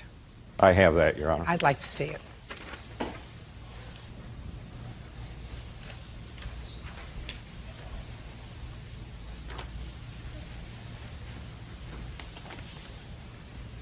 No, sir, that's not what I'm talking about.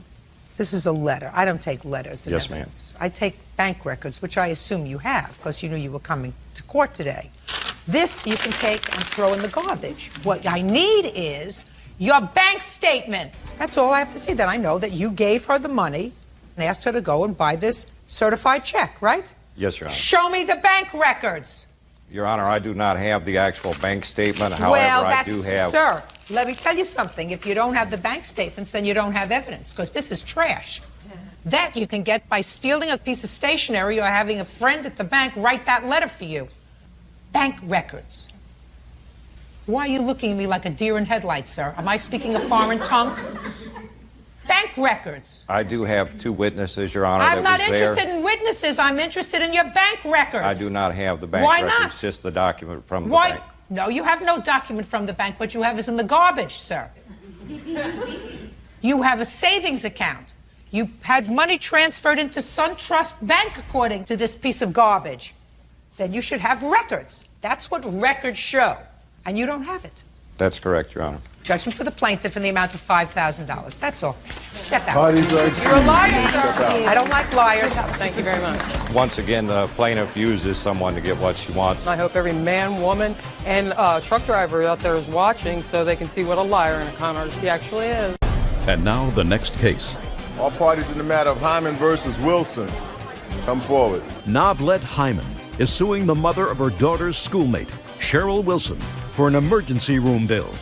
Novlet says Cheryl's daughter, Mecca, viciously attacked her daughter. Ms. Hyman, it is your claim that Miss Wilson's daughter and niece assaulted your daughter in school. You took her to the emergency room, and you want Miss Wilson to cover the costs of the emergency room visit. Miss Wilson says that your daughter was the aggressor, that her daughter was merely protecting herself and acting in self-defense, and therefore she's not going to pay anything. Which of these two little girls was the child who was injured? Tatiana. That you? Yeah. Tatiana, would you come up here, please?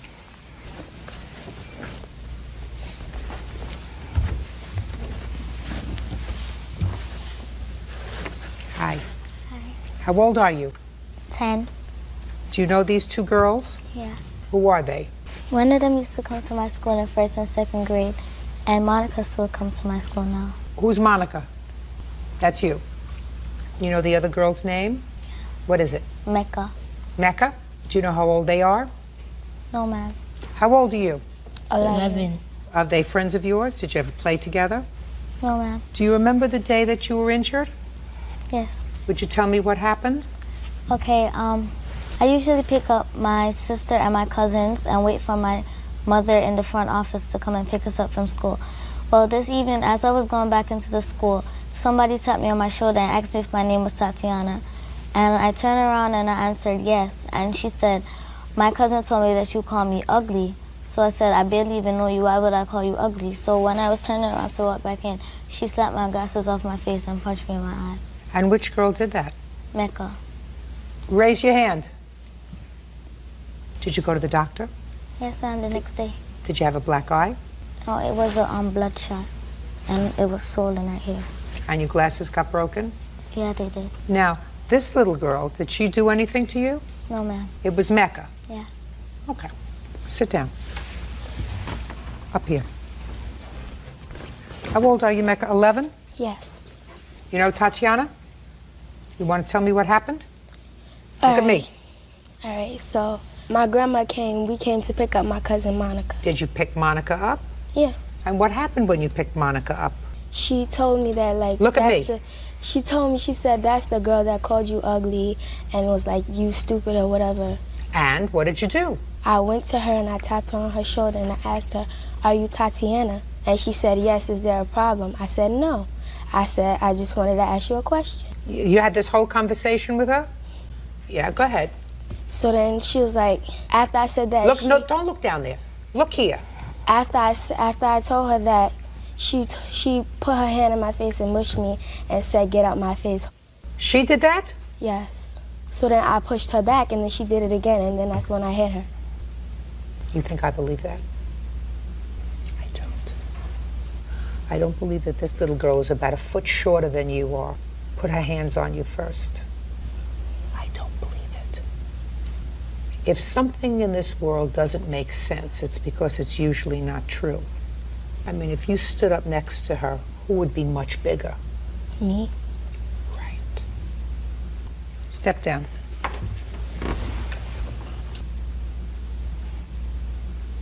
Oh, by the way, before you step down, stand up. Step right over there.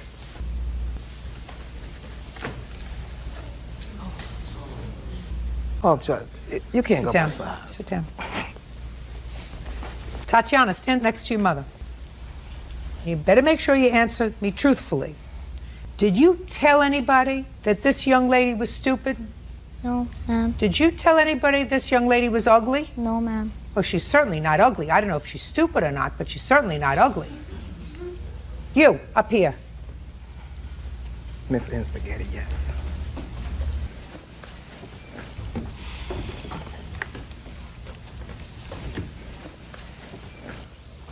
Who told you that Tatiana called your cousin ugly and stupid? Look at me. She said that right to me. Who said it? Tatiana said that to me. When did she say it to you? In the classroom when we came When? back from lunch. Well, tell me about the conversation. What did she say to you? Look at me. I was talking to my friend. I told her that Mecca got her hair done last night. She looked nice. And then Tatiana approached me and told me that Mecca's ugly and stupid. And what did you say to her when she said that? I said, don't tell me that because I'm not Mecca. Tell Mecca that. How did you think that was going to make your cousin feel? Mad. Mad. So why did you tell her? She said tell her. She said, go ahead and tell her. You're making it up as it's going along. No. Yes, you are. You're making up the story as you're going along. Go over there and sit down. Can I see the emergency room bill, please? Stand up next to your mother. You have choices. If you're going to make bad choices, the only one who's going to suffer is you. Bad choices are made when you use your hands. Bad choices are made when you respond to somebody, even if they say something that is unkind, with physical force. That's what separates lovely young people from bums. Bums use their hands. Bums react violently. Your mother doesn't want to think that she's spending all this time and energy raising you to be a bum. Do I make myself clear? Yes. Good.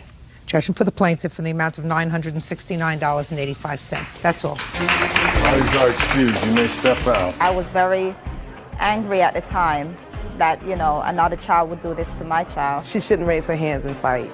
Make a better decision. She says to me, my daughter was very wrong for doing this to your child, and I'm sorry, but we'll do what we have to do. I was sorry for what happened, but I didn't have any money to pay anybody. If you want to talk about me, if you want to say stuff about me, then I'm going to solve it right then and there. Well, I think it shouldn't have happened. Nobody should have called nobody ugly. And even if I did, I'm really sorry. And all of this shouldn't have happened. I think it was a little bit wrong. Children have to learn how to talk a little more, not fight. We all should just get along. Gonzalez is suing her sister, Myra Gonzalez, for driving her truck while she was in jail and for a loan so she could take a vacation. All rise. Yes, case number 177 on the calendar, the matter of Gonzalez versus Gonzalez. Parties have been sworn in, Judge. You may be seated. Folks, have a seat. What's your first name? Marty. And yours? Myra. Your mother liked M's? Yes, she did. All of us. All 7 of us. All M's? Well, 5 kids and the 2 parents, all M's. 7. All M's. According to the complaint, you made a loan to your sister when she was having some difficulty in the amount of $2,500. You want that money back. And then you were incarcerated for a period of about 2 months and claimed that she used a truck that belonged to you without your permission, and she wrecked it. You were paid by the insurance company for your wrecked truck, but you believe that she should compensate you for the time that she used the truck without your permission. Correct. Ms. Gonzalez says that she had your permission to drive the truck and that the $2,500 that she acknowledges that you gave her was a gift because you were a sister and helping her out. First, because I'm a curious person, what were you in jail for? I had a confrontation with the school official, and with 9/11, they consider that a terrorist threat anytime you fight with the official. Is that the first time you were incarcerated? Yes, ma'am. Must have been some confrontation. It was. Was it about you or about a child? My children. I wanted to take them out of school, and they wouldn't let me. Why? Their dad has primary custody, and he instructed the school officials not to let me take them without his permission. But that was the day that I was supposed to have them. He called the school, told them not to let them go with you. With me, correct. Got it. Satisfied my curiosity. So you were incarcerated for 60 days. Correct. Now, prior to that, you told me that in your complaint that you made a loan to your sister. Tell me about the loan. Well, it was against my best wishes. I was incarcerated. I had only contact with my older sister, Maria, who's sitting over there. So you made this loan to her while you were in jail? Correct. While I was down, depressed, upset. Well, tell me about that. During the time I was being incarcerated, my sister Myra and her husband had refinanced their home for $40,000. I guess it was a surprise to her, but he took off with the $40,000 and her best friend, who he had been seeing for a year, and she used to take care of her son while they used to go out together. So anyway. That's a lot of information that I really didn't need. Okay, so my sister Maria asked me on 2 different occasions that Myra had no money and no car, and she was going to be out in the street because she lost her job because she was depressed and upset and all that. So even though I told my sister I don't want to do it, I know what's going to happen, my sister Maria kept coaxing and pushing. You're the only one that can help her. You're the only one. I had no job. I'd been fired. I was in jail, but yet I was the only one of 5 kids who could help her. So I did it. You must I have agreed had to. money from something. Where did you have the money from? I always have savings. I'm an auditor. I'm an accountant. I always have a little stashed away. So you were in jail at the time that this agreement was made? Correct. But so far, you're just telling me that you had conversations with your older sister. You're the older sister? Yes. Nothing with the defendant? Correct. Until after I got out of jail. Okay. So I want you to tell me how you got the money to your sister. My sister Maria, I was out in between the 60 days. I gave her my savings. What do you mean you were out? I went in twice because I had a little problem with the roommate, so we were both taken to jail. But anyway, they took me back on the first offense. So during that time, I gave my sister permission. I gave her power of attorney to take care of my business while I was incarcerated because I didn't want... You gave your older sister that authority? Yes, and I gave her my money to put in her bank account to pay my bills while I was incarcerated because I didn't know how long they were going to keep me there. I didn't want anything to be repossessed or foreclosed on. Okay, do you have that power of attorney? Do you have all the paperwork? No, I don't have the power of attorney. I didn't think I was going to need that part. No, ma'am. You have a check? Yes, I have a check register that I don't shows... want to see the check register. I want to see your return check. That would have been with my sister Maria, and I asked her to get them. She never got them to me, but I don't think either one are denied the fact that she did take the money. I want to see a bank statement showing that the $2,500 was taken out. The check register is not proof of anything.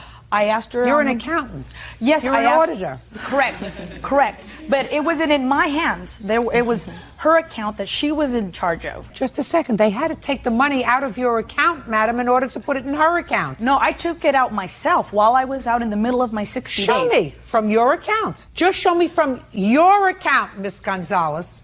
Show me from your account that you took out money. I understand that she doesn't have to bring proof because she doesn't have to prove anything to her account. But your check register is not proof of anything. I could write something down in a check register and never have That's check true. that. That's correct. Right. So show me. I don't have that because I didn't think that they weren't disputing the fact that I actually... I need it. I don't have it, ma'am. I don't have that part. I don't have that. Well, that's a big part. That's the main part of your lawsuit. It would seem to me that you would bring all of that information. It sure does. Now, let's get to the truck. When did you take physical possession of this truck? When she was incarcerated. The reason I took it is because she had sold the truck to one of her tenants, and I happened to get the truck because she told my sister, I need the truck back and the expedition. So I went out of my way, brought her expedition back because, she didn't know what was going on with that. And how could you take it back if you just told me she sold it to one of her tenants? Because she told my sister that she didn't remember selling it to this one person. And he gave me the pink slip. He said, yes, Marty did sell it to me. Well, obviously she's saying no, he didn't want no problems. So you're telling me that this tenant of Miss Gonzalez's said to you, here's the pink slip. She gave it to me for the truck that we're talking about, which means he had to have given us some money. Well, I believe so too, but Marty told my older sister she didn't sell him the truck. Well, and how would he get the pink slip? Exactly, that's what I say. Well, how much did you get for this truck? I didn't. One of my roommates... No. Listen to me very carefully. In insurance. $92.37. What kind of truck was it? It was a 95 Chevy double cab, four-wheel drive Silverado. 11 years old. Did you owe any money on it? No, I didn't. So you got $9,237, right? What do you want from your sister? I'm not asking her for the money for the truck. She took my vehicle for 4 months without paying me any money, no rent. You were only in jail for 2 months. Correct. So she took my vehicle without my permission. She drove it. She had no car. So I think she should pay a rental fee. I never sold it to my roommate. You don't always know the person 100% who you're renting a room to. So anyway, he was doing all kinds of dealings while I was incarcerated after the fact. About it. I'm just trying to figure out who the players are in this case. And it's coming around very quickly who the players are. Judge Judy continues in a moment. Then why didn't you get it back? I was in disarray myself, being incarcerated. Miss Gonzalez, I don't think you've been in disarray for a minute in your life. And later today... You have to be drug tested in order to drive a truck. Why do you think I'm on drugs? You prepared to be drug tested today? Real cases, real people. Judge Judy. Marty Gonzalez claims her sister, Myra Gonzalez, drove her truck without permission. Marty also says Myra owes for a loan to take a vacation. You did not have a contract with your sister. No, I did not. You did not have a rental agreement with your sister. No, I did not. And there is not a question in my mind that her use of the car did not devalue it for insurance purposes. Because if she took your car without permission, right? Correct. And if you told the police that she took your car without permission, your insurance company might very well have disclaimed on the policy and not paid you your $10,000. So you must have indicated that there was somebody driving your car who had permission to drive it. It was your sister. Didn't you tell that to the insurance company? No, I told them that she was driving it. One of her... Just a second. You told them that she was driving it. And did you tell your insurance company, by the way, who's your insurance company? Liberty Mutual. Did you tell Liberty Mutual that it was your sister? Yes. Did you tell Liberty Mutual that you had filed a claim with the police that your car had been stolen or taken without your permission? No, ma'am. You didn't tell them that? No. Well, why didn't you tell them that? If that's what you're telling me now, why didn't you tell them that your car had been stolen, taken without your permission? Well, I knew where it was, but it was still without my authority. Then why didn't you get it back? I was in disarray myself, being incarcerated. Ms. Gonzalez, I don't think you've been in disarray for a minute in your life. I think that you're in very much control of what goes on around you. You got paid almost $10,000 for this truck. But that's to replace it, not for her renting of it. She didn't rent it. You had no rental agreement with her. And you had adequate opportunity once you got out of jail after 60 days to get it back if you wanted it back. The case is dismissed. That's all. Parties are excused. You may step out. My sister is used to taking advantage of people. From day one, she's always been greedy. And she goes around boasting about all the cheating. It's just her way of being. And lying that she does to other people. It has to be her way or no way. I loaned her the money. I was the only one there to loan her money. She helped me out. I also helped her out when she was incarcerated. And this is how I get treated. I don't get a dime back. Even till this day, she hasn't even said, oh, thank you for coming down. So since I was the good guy, then I guess I got to pay for it. Not once, but twice. It's just a win-win situation always for her. Oh, I don't want to have any dealings with her. I have no idea. Time will tell. I hate to say what I would tell her if I saw her right in front of my face. Dr. Eric Schoenberg is suing pet shop owner Robert Meyer for selling him 4 diseased turtles. Eric says 3 of the turtles eventually died. Order. All rise. Yeah, this is case number 288 on the calendar in the matter of Schoenberg versus Meyer. Parties have been sworn in. You may be seated. Folks, have a seat, please. Is it Dr. Schoenberg? Yes. Are you a physician? Yes. Dr. Schoenberg, I read in your complaint that you purchased some turtles from the defendant's pet shop. Correct. You purchased them in order to create a habitat for them in your home. I don't know how large they were, but within a relatively short period of time, they got sick and died. You believe that Mr. Meyer is responsible for not only the turtles, but also for the substantial veterinary bills that you had in order to try to treat them for an illness that you say they had when you got them from him. Mr. Meyer says he offered you your money back when he found out that there was a problem, but he's certainly not responsible for these astronomical veterinary bills that were racked up as a result of your desire to treat the animals. How large were these turtles? Between 4 and 5 inches, length of the shell. And how much did you pay for them? $17.99 each. Had you ever had turtles before? Yes. What happened to them? I had them when I was about 10 years old, and I had caught them when I was at camp, and I kept them till I went to college, and then I gave them to the Turtleback Zoo, which was a nearby zoo where I lived in New Jersey. And they survived? Never had a problem, no illness, did beautifully. Did you have had other pets other than turtles? No. Really? Really. Interesting. Tell me why. I have a fascination with turtles for a few reasons. One, right now I find them inspiring because it helps me to slow down. They're very graceful in the water, but when they're on land, they're very slow and they just seem very pensive. And I find them very inspiring. They live over 50 years, typically, these turtles. So I think for children, they're nice in that sense that you can really get to know them.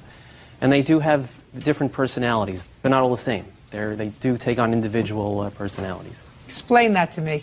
Well, part of the way we name them is the way they behave. Some are more friendly, some are more a little more aggressive.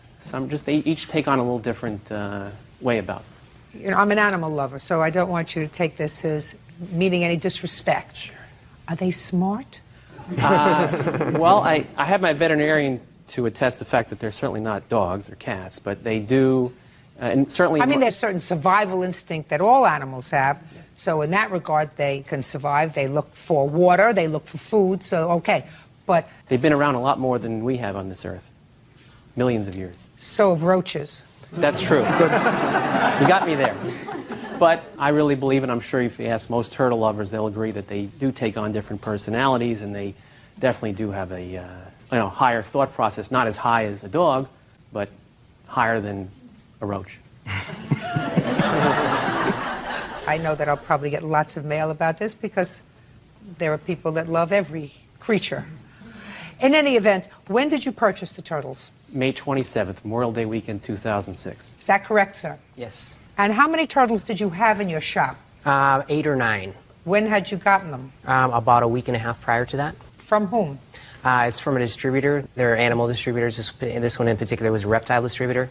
When was the first sign that there was something untoward with the turtles? Every day after work, I came home and fed them, so they were doing fine until June 5th. I built a large 8 by 12-foot enclosure for them outside, plenty of room to swim and sunbathe, which sunbathing is very important for them.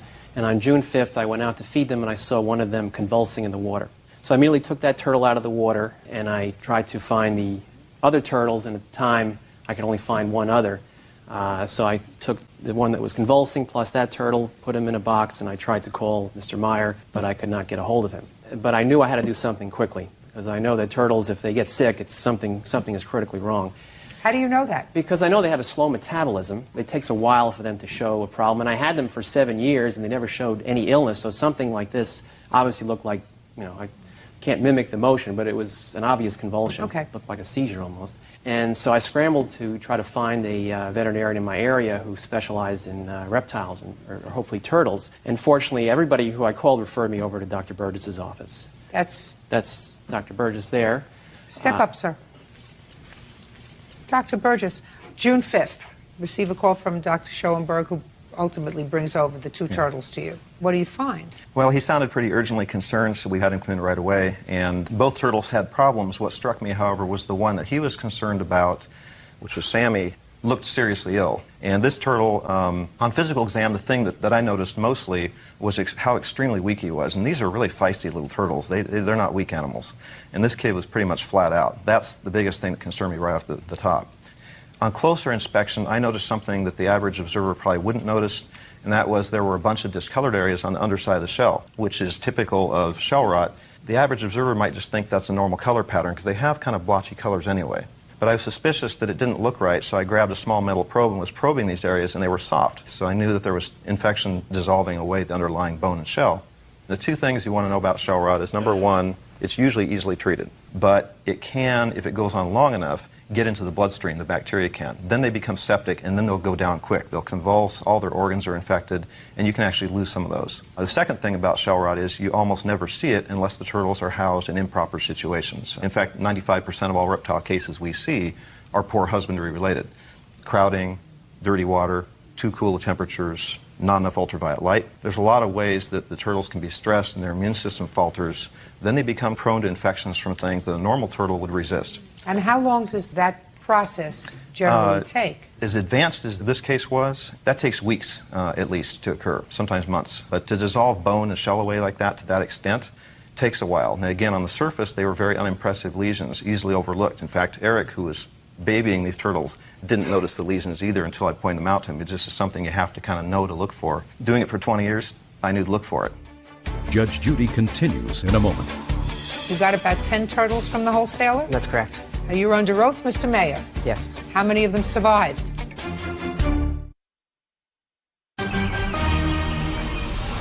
Real cases, real people. Judge Judy.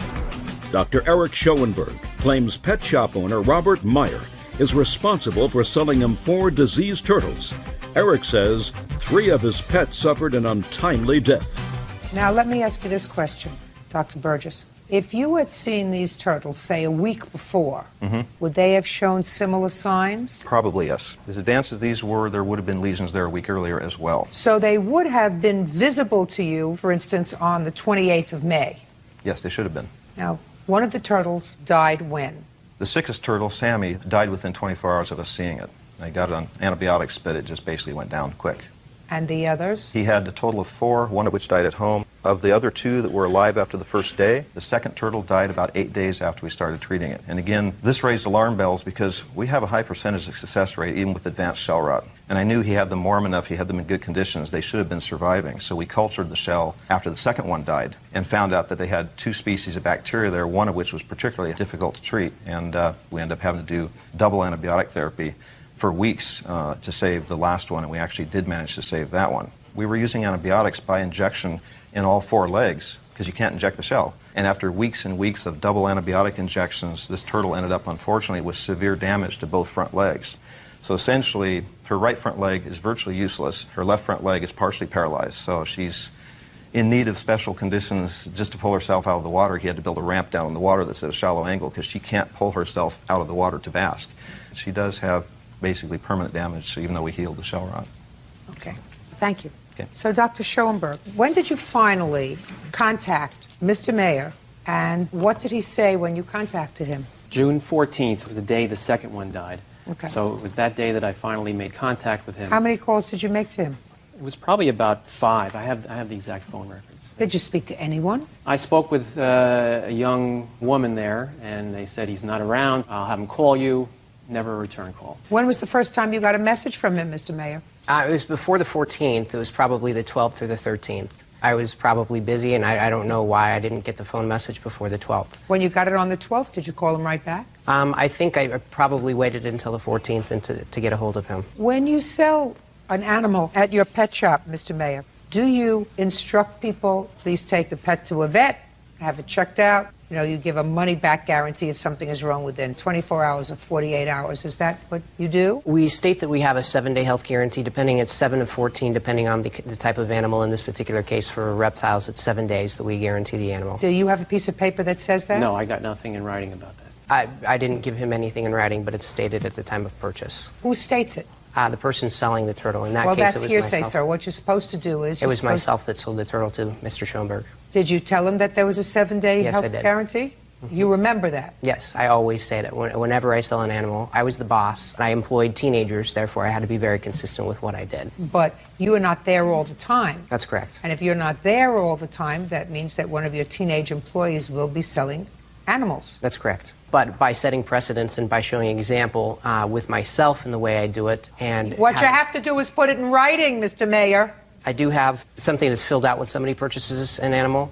In this case, it wasn't done, but in most cases it is. You have to be consistent and done, Mr. Mayer. That's correct. So when you purchase an animal, and if you're giving a 7-day guarantee, then what you have to do is say, you have 7 days, take the animal to the vet, because that's where I'm going with my questions to the doctor, because he's already said that this situation would have presented itself had Mr. Schoenberg taken within 7 days the animals to a vet, had them checked out. He would have seen that there was something wrong with them. He would have had an option of returning them to you, and you would have given him his money back. Or if he chose to treat them, then the vet bill's on him.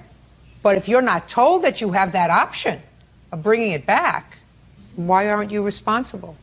And then you proceed, if this kind of situation, Mr. Mayer, comes from the wholesaler, not from you, but from the wholesaler, then you sue the wholesaler.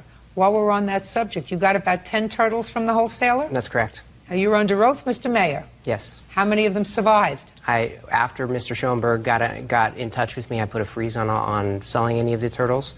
What did you do with them? Well, I just stopped selling them until I What heard back. did you... Mr. Mayer, let's not mince words, sir. Sure. What I want to know is what did you do with the other 6 turtles? I had to close my store at the end of June, and so I adopted the rest of the turtles out, but all of them were alive.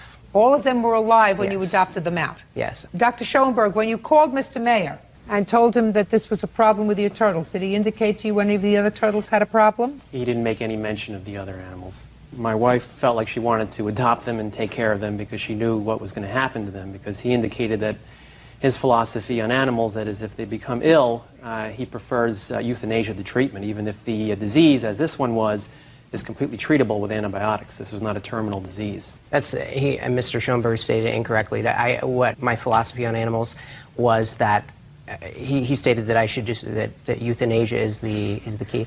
If it's deemed that it's more of a business decision in my case, that if the animal is going to cost $700 or $1,000 to fix, and it's a $17.99 turtle, I can't stay in business and do that. And so I would not want to, but have to euthanize the turtles. Dr. Schoenberg, Mr. Mayer says that he got these pets about a week and a half before you purchased them.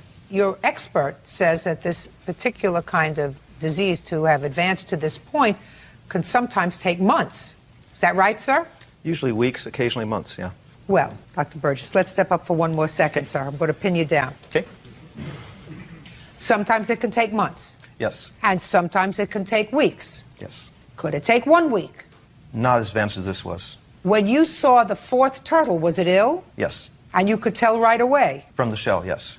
But when you saw the first turtle that was so ill, you couldn't tell from the outside that there was a very severe strain of bacteria that required a different kind of antibiotic. Not just at a glance, nobody can tell. Dr. Schoenberg, you went to the pet store and saw the habitat where they were living. Yes. And I must assume that as an intelligent and medically trained person, you would not have purchased these turtles were the habitat conditions unclean, unsanitary, looking unhealthy. They looked fine to you. They looked adequate to me. No. Let's not play. They looked fine to you, or you would not have purchased them and then invested in the habitat. Come on, let's not play. Absolutely right. Okay. Now, I would assume that you could not tell when you took the turtles home, at least from the 27th of May, according to you, until June 5th, that there was anything wrong with these turtles. Correct. Why do you ascribe something more to Mr. Meyer? I have records here from animal control that show that there was a lot going on in his pet store that I didn't know about. And if you would like to see those documents, I'd be happy to share them with you that show the kind of conditions that were there that perhaps I didn't see that day. I just was focused on turtles, and I went right in. I'm just interested in turtles. Yes. I'm not interested in whether he's a good husband, a bad father, a good son, a good nephew, whether he does other things. You saw the turtles. Yes. I mean, he didn't take the turtles out at night and put them in the toilet. He left them in the same conditions that you saw them in. I don't know that. Which were clean conditions. Well, he doesn't look like a nut. And nuts would have taken them out of a clean condition and put them in a dirty condition. For what purpose? That sounds ridiculous. So let's see what we have, Dr. Schoenberg. We have a medically trained man, buys the turtles, looks as if they're being kept and maintained in a perfectly adequate habitat. You don't see anything wrong with them. No signs of illness. According to you, they were playful and they were eating, appeared perfectly normal. So you are really asking him not to give you back the money for these turtles. You believe he is responsible for the veterinary bills, which were $2,200. Actually, the veterinary bills were $1,400. The other amount of money is to get special housing for the turtle inside to take care of her since she's handicapped. Otherwise, I would have Well, housed that's her. another decision that you made, Dr. Schoenberg. You made that decision. Certainly, if you were a Darwinist, you would have said, maybe this little turtle, unfortunately, doesn't want to live for the next 50 years, having to pull herself out of the water because she's paralyzed in one leg and partially paralyzed in another. That's a decision that you made, and I can't fault you for that decision, but you can't visit that on Mr. Mayer. I mean, I'm an animal lover, and I would, quite frankly, love to look at Mr. Mayer and paint him as the devil if he sold animals that he knew were ill. But I guarantee you, Mr. Mayer is not an expert in turtles. Am I correct? That's correct. That's a very limited interest base. Dr. Burgess, what was your initial visit for the sick turtle? It would have been probably 150 at most, I would think. And 150? That was for two turtles. And for the two turtles. And then he brought you a third one. Yeah. And a fourth one. Fourth one had died on the premises. I never saw the fourth one. You saw three. You saved one. Yes. Three died. Anything you want to say to me, Mr. Meyer? I'm an animal lover myself, and I'm sorry for the turtles that have died, but in a business I can't control whether someone goes outside of my vision and treats an animal. Mr. Mayer, if I had any inkling that you had prior knowledge that these turtles were ill when you sold them, my decision here would have been totally different. But I think that Dr. Schoenberg, with his medical expertise and his expertise in these particular kinds of reptiles, if he couldn't tell that there was anything wrong with them for at least 10 days, then I can't fault you. But you are responsible for the initial visits for the pets. That's $150 each. That's $300. And the cost of them are $54. Yes. I'd like to say that I got these animal control records. There were 17 complaints. One of them was that he housed different reptiles together. So there's every indication that there was definitely animal neglect on his part, indicating that he was not treating the animals humanely, including reptiles. And now if you house reptiles, turtles with lizards, or mixing Did you them up. see the turtles housed with lizards? I didn't, but he could have done it when I wasn't there. Well, Dr. Schoenberg, doesn't sound right to me. Doesn't sound like it's common sense that you have a habitat for lizards and you have a habitat for turtles. And after everybody leaves the store, you take the time to put them all together in an unsanitary condition. That doesn't make sense, Dr. Schoenberg. Judgment for the plaintiff in the amount of $354. That's all. Thank you. Parties are excused. You may step out. I think really the big picture of this case was not about the money. It was about the principle that an animal is a precious life. I think Mr. Schoenberg had expectations that were beyond what is reasonable. This was not a terminal illness. This was an infection that clearly could have been treated with some simple antibiotics. I'm an animal lover. All of the animals that were in my care were under good care. These animals were worth saving.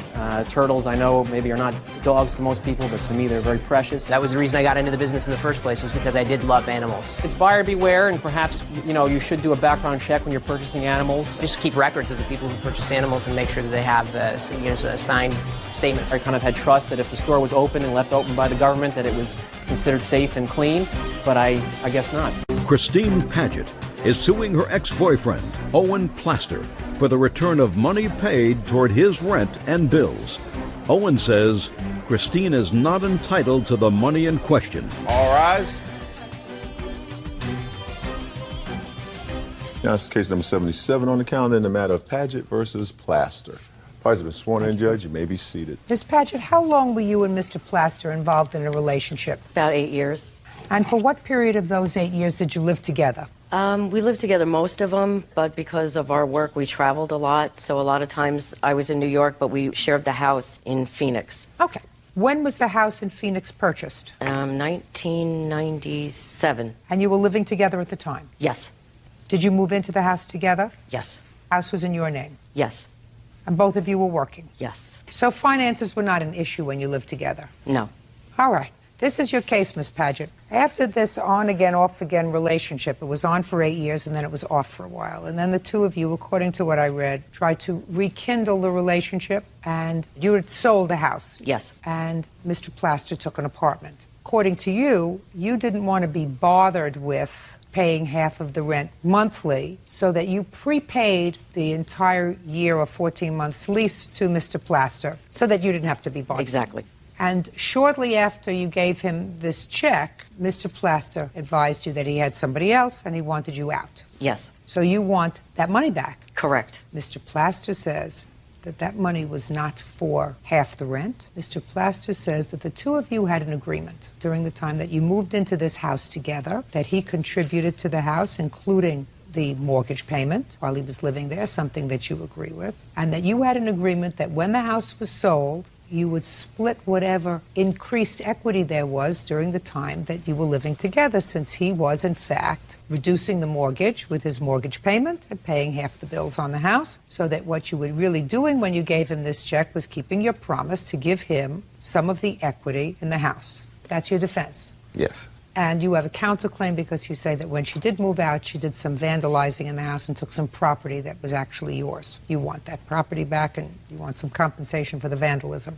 In 1997, Ms. Paget, when you purchased the house, what did you purchase the house for? You remember the purchase? $108,000. And what did you sell it for? I sold it for $236,000. When did you sell it? October 2005. And when did you give Mr. Plaster this check for the rent? Well, actually, it was bank transfers from my bank account into his bank account. When we decided to rent this apartment, and just tell me, what date did you give him the check? I deposited money on 10/11 05 for $6,000, and then on 10/24 for another $1,000.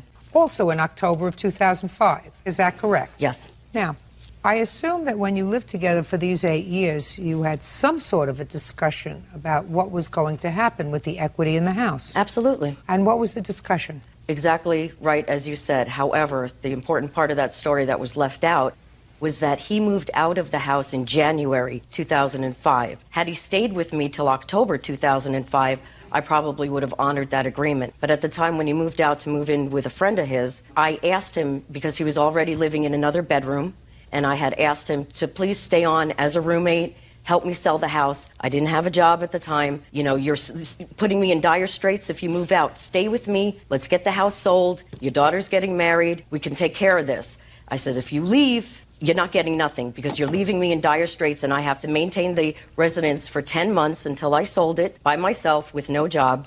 I had to get roommates to help me, organize. Well, I understand your problem, Ms. Padgett. However, you cannot unilaterally change a contract, which is what you told me you had. You had a contract with Mr. Plaster that seems perfectly reasonable to me, that since the two of you had a financial arrangement where each of you was contributing to this household and reducing the mortgage, you were living together as a family, it is perfectly reasonable to have had the contract that you acknowledged that you had, that when and if the house was sold, you would give him, because he had been paying into the house, a portion of the profit from the house. Yes. Perfectly reasonable. Yes. Now, the fact that he decided to move out and you said to him, if you move out, I'm not going to honor that contract, doesn't mean that that happens. Unless he says, well, fine, I'm moving out anyway, and I agree that you don't have to honor the contract. But that's not what happened. That is what happened. No. No, that's not what you told me. No, that you is what told me. happened. Now, listen to me. What you told me was you said to him, if you move out, right, I'm not going to honor our agreement. And he agreed. No, you said he moved out anyway. Right. Well, that's not agreeing with you, madam. He just left. That's not saying I agree that you don't have to honor the contract. He just says, I'm leaving anyway. So while he does not have a counterclaim for that, I am finding that the money that you gave him was for the contract that you had with him for the 8 years that you lived together in this house that you sold, and that you sold for a substantial profit. You more than doubled your money. He paid down the mortgage, and he should be entitled to a portion of that. So, has he sued you on the contract that you had to give him half the profits of the house? No. Well, he should. Because it was agreed that we didn't. No. Listen to me. I don't believe that at all. And I'm telling you that if he doesn't sue you for half the profits on the house, consider yourself really lucky that I'm speaking. Consider yourself, Miss Padgett, really lucky. Because if he sued you in a court where I was sitting, that had a much higher jurisdiction than the $5,000 I have, I would find that you had a contract with him that he fulfilled by contributing to the house for the 8 years that you lived together, and that you cannot unilaterally breach that contract because you didn't want him to leave and leave you in the lurch for 10 months. I might do something equitable, like cutting 10 months' worth of the mortgage payments out and carving that out of his share of the profits. But I'm telling you right now, for the $6,000 that you gave him, you got away with a bargain. I wouldn't complain. Now I'm going to hear your counterclaim. Go ahead. This is a case of a woman scorn. Listen, don't tell me what it's about, sir. Don't tell me what a case is about, sir. I'm asking you whether you have a legitimate counterclaim that you want me to hear, or whether you just want to forget it. Well, once I let her know that I was seeing someone else, she came to get her things, and I gave her a few days in the apartment to get her stuff out. And when I returned, I've got photographs of the vandalism. I'd like to see the photographs, Bert, please. And I've got lots of notes that were left and taped on the walls, just crazy things all over the place. Doors were written on, mirrors were written on, photographs stapled to the walls, photographs torn up, my guitars and other property just thrown everywhere. All of my things that were in boxes were dumped in bathtubs and in closet floors, along with half-eaten hamburgers and just She was trash. very angry. She was very angry. How much did it cost you to clean it up? It was very difficult to clean it up. My question was, I saw the picture, sir. How much did it cost you to clean up the apartment? Nothing. Just my own time. So it took your time. Show these photographs to the plaintiff, please. Mr. Plaster, just for my own information, sir, why did you allow Miss Padgett to move her things into the apartment if you were seeing someone else? I started seeing someone else after her things were in the apartment. Not before? Correct. We moved into the apartment, but she moved to New Jersey, so she only stayed a few days in the apartment at all. Well, she was sort of hoping that things would work out between you, I assume, which is why she moved her things into the apartment. She didn't move into the apartment for storage purposes. Why'd you trash the apartment? Because he just didn't face me.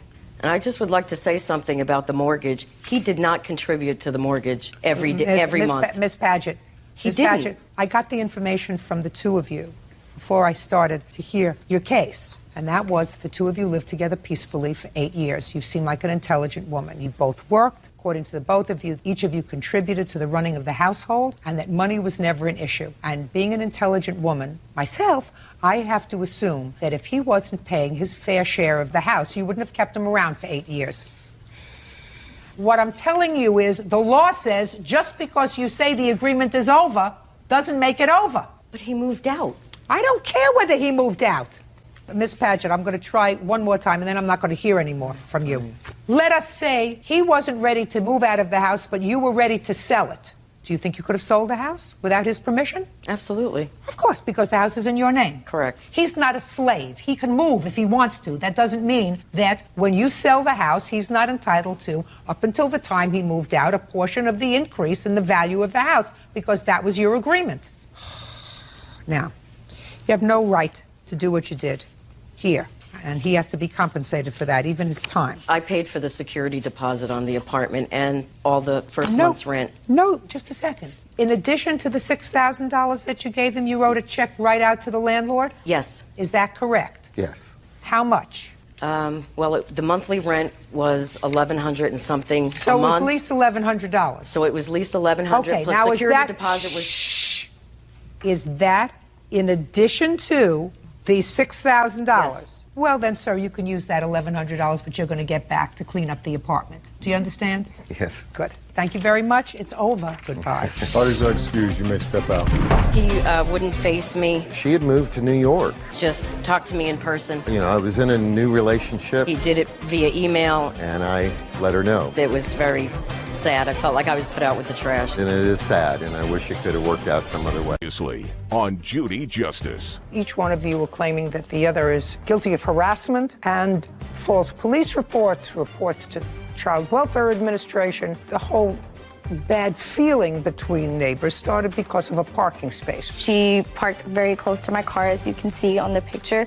She started parking close to me like that. She asked you to move. Your response to her was, it's a public street, I'll park where I want to park. I'm not sympathetic with you. You called Child Protective Services based on... She yelled at her daughter to get down her. Next time she does it, she's going to beat her up, and then we heard break your neck. You should say, hey, get off the couch right now. I'm going to beat you up.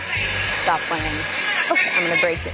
Oh, she says you're going to break your neck. She didn't say, I'm going to break your neck. She said, you're going to break your neck. After she threatened to beat the child up. I still think that that's a little bit of overkill, Miss Jackson. Let's go further. And now, the conclusion. Lynette Hernandez is suing her neighbors, Pamela Jackson and Ashley Jackson, for filing false CPS reports and defamation of character. So the first two times that you called Child Protective Services, I think that they were iffy. And I believe, if you see something, say something. But this comes from a different place. All right. A police officer. Don't speak. I don't care what a police officer said to you, actually. I really don't care. You say that she called Child Protective Services in April. April 7th. Just a second. Mm-hmm. So Child Protective Services responded to a call on April 7th. And what was the gravamen of that call? Somebody was complaining that what? Do you know? Yeah, Not she. Somebody was complaining. Somebody was saying that I had a knife, a child, and that I was kicking her car. The same thing she told the police officer the first time. Then whenever she came inside of my house, the CPS worker... Just a second. Mm-hmm. She says she did not call Child Protective Services in April. That's what she says. So now you're going to show me proof that she called Child Protective Services in April. She acknowledges she called 3 times, all after August, either August, September, or thereafter. So show me proof that she called in April.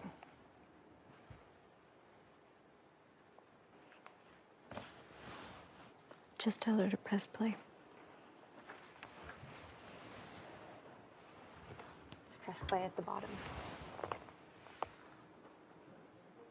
All these in Galveston knew how to take care of their men, they wouldn't be paying her to take care of them. She's very proud of this. She's proud of she doesn't care that her kids are there. I've seen signs of things that have happened. There was one incident, and yes, it did get reported to CPS. Yes, there's a video out there. Now I'm going to have to go find the video where one of the guys that comes out giving her money, the daughter is sitting there kind of grabbing herself money, almost like something happened. So it's almost like Lynette actually pimped out her own daughter. What kind of mother is going to A, have do her prostitution in front of her kids, and B, allow them around her daughter? How do you get this audio? She posted that on TikTok. And the first time that they came, April 7th, CPS, they told me that those were the allegations that were made. Clearly, that's your voice. It's clearly, just a second. That was after. Clearly, that's your voice. Yes, that's my voice, but I'm not the one that called. I learned about the allegations. Clearly, she called the police. Clearly, that's your voice. And those are pretty serious allegations, because you're not only accusing her of committing a crime in front of her children, you say in this audio, which is on TikTok, is that where it is? See if there's people are so crazy, that she is using her daughter, who is 7. That's what you say on here. That's pretty vicious. At the time, just a second. That's pretty. Your Honor, she's claiming that I'm a prostitute. Just a second. Does it sound as if right now, I told you, I don't care if you have to parallel park. There's another TikTok to why that one was posted that would clear more information. I don't care if you have something that would clear more information, madam. She accused me of being arrested for calling CPS when I wasn't. And that particular CPS called somebody else. She called the police after Did you post this after on a just a second? I got fired for. That's your voice. And I don't care if you're having a private conversation with somebody, if you're saying to somebody privately, this is what I think is going on there, this is what I think. You posted this on a public platform, accusing her, not only accusing her, but saying that you saw her home being used for prostitution and her using her child for prostitution. That's what you say. Hey, that's what you say in here. And it was posted, because that's the only way you get it. Views, unlike hers, that had over 4 million. Just a second. I'm telling you that is egregious. That is egregious. Now, I have a question for you. Have you ever been arrested? No, ma'am. I didn't ask you for anything. Have you ever been, careful, have you ever been arrested? No, ma'am. If you haven't been arrested, you couldn't have been convicted of a crime. You have 2 children. How old are they? 7 and 8. Who do you work for? I'm a home health caregiver for a company. You work full-time? Part-time, because I was a student. Where? In Galveston College. Is that a brick-and-mortar school? It's a community college. But it's a brick-and-mortar school. It's not online. No, it's public. When I say it's a brick-and-mortar, it's a building rather than something in the cloud. Yeah. Okay. Outrageous. That's outrageous. She ended up. Lynette Hernandez claims her neighbor, Pamela Jackson, defamed her on social media. Pamela says she called CPS on Lynette after she witnessed abuse. Okay, when's the 3rd time you called? The 3rd time, she was outside with her child. Her child threw a ball at her. She took the ball, and with full force, she took it and threw it at his face. She also threw it at his groin. Then when he was upset and crying, she looked at him and told him, "You've been hit harder than that in soccer." Okay. Did you have a video we have of a that? recording. I'd like to see it. Which one is your phone? The happy face or this face?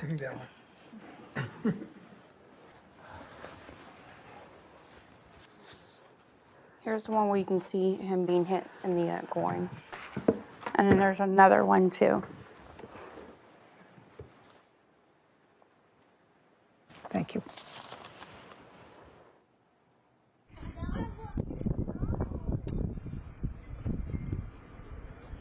I'm not sure what this is showing. Well, she's playing ball with her 2 children out in the front. It's looks like a big beach ball. Oh, that. And then she throws the ball in it, but it's in a light-spirited, in a very light-spirited way. These are not angry. The other one's not. These are, I got it. Just a mother playing with her children. CPS closed all of these cases after they came out and interviewed you? Yes, ma'am. Okay. It was ruled out because they didn't find anything. Okay, now I'm going to hear one thing from you, only one thing, and that's your counterclaim, because I don't care about police, I don't care calling the police. You're all entitled to do that. CPS is a whole different thing. If I could add something, please? Not unless it's on video, because what you showed me so I far. got documents for this one. What? We've got documentation on this one. On what? In retaliation, she called CPS on my daughter who doesn't have kids. Who cares? Then your daughter's not at risk if she has no children.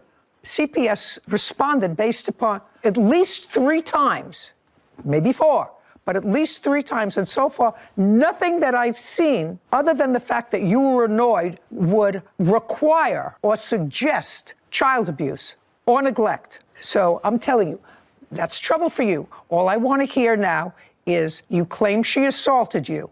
That's your counterclaim. I don't want to hear about anything else. You claim she assaulted you. Well, we have two parts to that. We also have defamation. All I care about, you have to understand, I find that what you and or your daughter did by calling Child Protective Services vindictive and vile.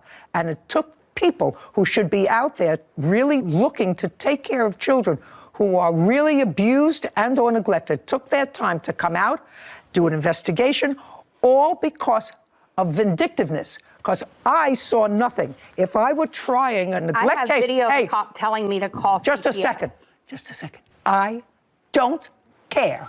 You have shown me the basis that you used to call Child Protective Services. You took the video of it. And I'm telling you, that was my business for a quarter of a century. I would never make a finding of neglect based upon anything that you had here. Anything.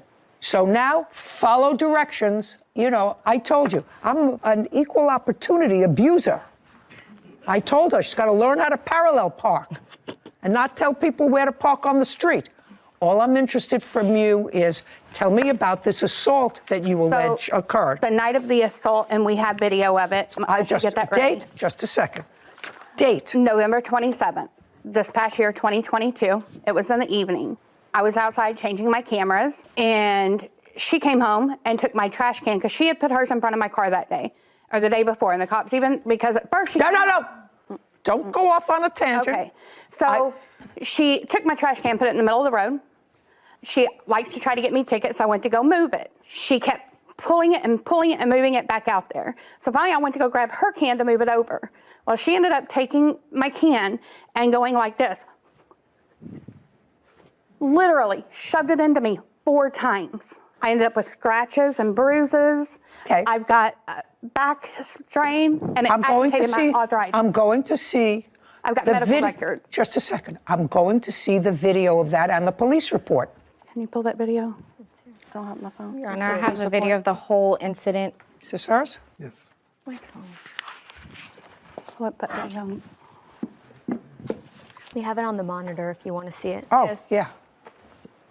I'm about to move it.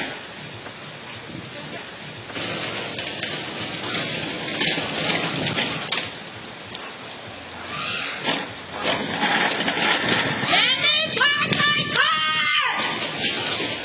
Let me park my car. You can pick it up there. Why do you want to come? I don't give. Let me park my car.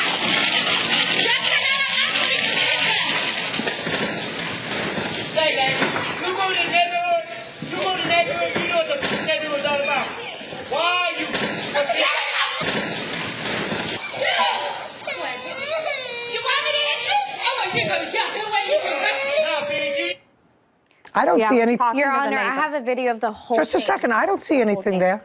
Those are just clips. Shh. I don't see anything there. Miss Jackson, I see 2 ladies fighting over the trash cans. I don't see her assaulting you. It was the trash can she got me with. I don't see it. I don't see her going like this into you 4 times. I don't see that. I don't see it. Now I'll look at a police report. That's your video. Do you see her shoving a trash can into 4 times? You can see that they come together with both trash cans, but not much more. Stupid. People acting stupid.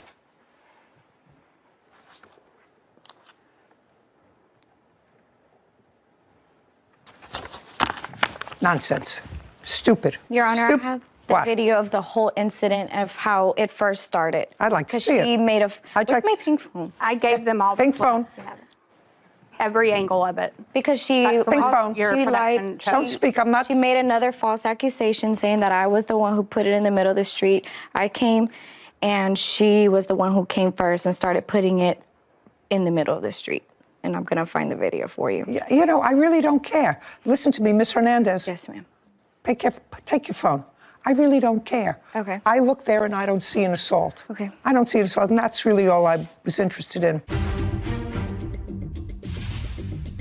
Defendant Pamela Jackson is accusing her neighbor, Lynette Hernandez, of abusing her children.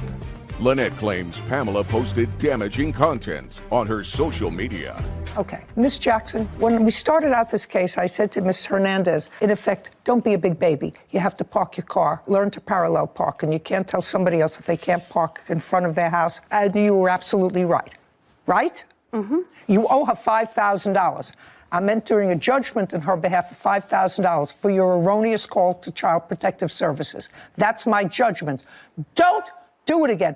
Don't take. I'm If I speaking. could explain where I'm that speaking. came from, I'm there's a speaking. reason Hey, listen to me. that led up to listen to me. I'm speaking. You showed me your best evidence. You said I have it all recorded. Why I called Child Protective Services. You showed me. There was nothing there in the videos you showed me. Because they're clips. This is not a because. This is not a because. This is not a because. I also find what you posted on TikTok abhorrent. What she posted was worse. And it's viral. You didn't even give me a chance to present Just a second. The only thing that I am hearing are the calls to Child Protective Services and your assault. I didn't see the assault, but I saw Child Protective Services. Judgment for the plaintiff in the amount of $5,000. Your counterclaims dismissed. We're finished. This court is adjourned.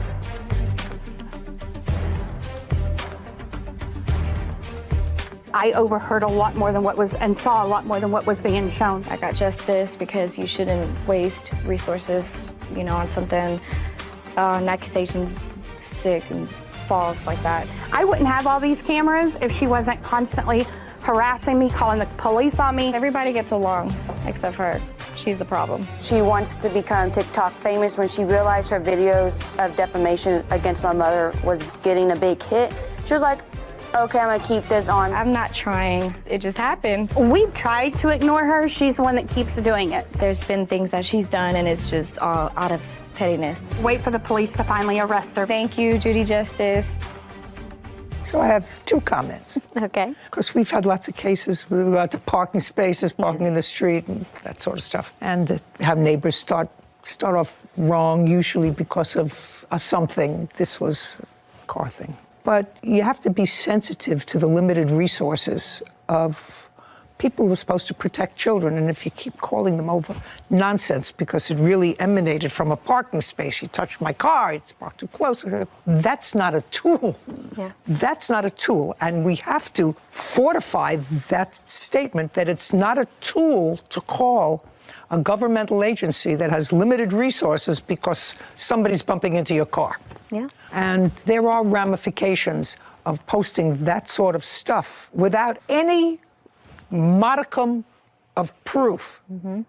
It's just because you're making up this I was pretty fantasy in your outraged head. listening to that as well. Hearing, like you had said, I could speak to a friend or a family member at home and say, I've seen some weird things about my neighbor.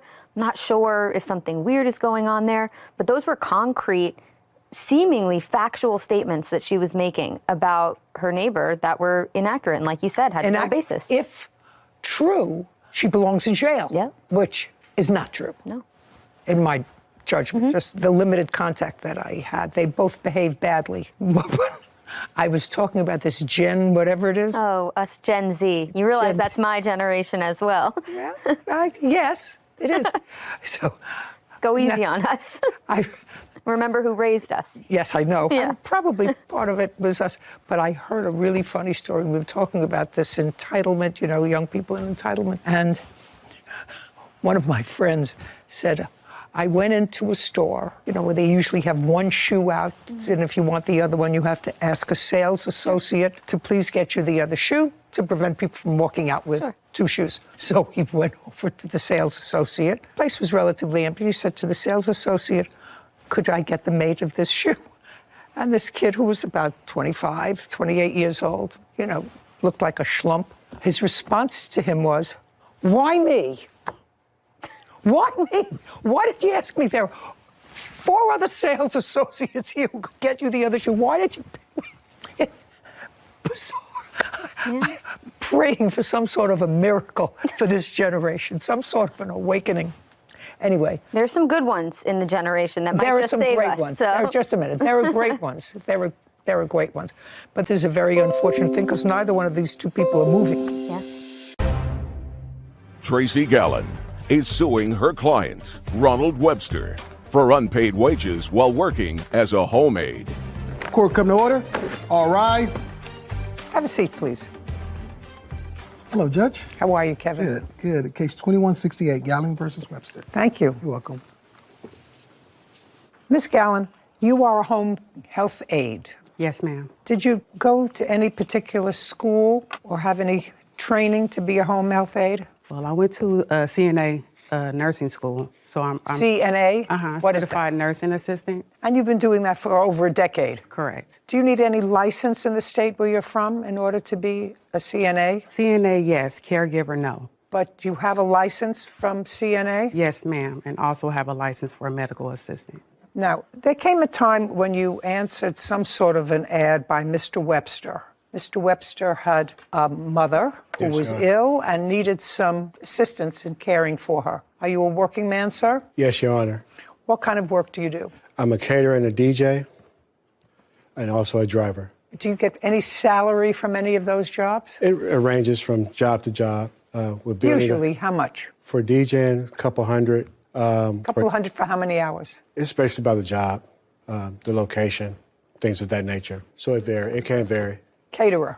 Catering, we're building a family business, so basically getting started with it. Probably made as much as $1,800 before for a catering event. So again, it was brand new prior to the pandemic. Okay, and what's your steadiest source of income? Driving as of now. How much do you make approximately an hour driving? Now, probably $22 with the subtractions. For $22 an hour? Yes. Is that with or without your tips? That's with tips. Did you always live with your mother?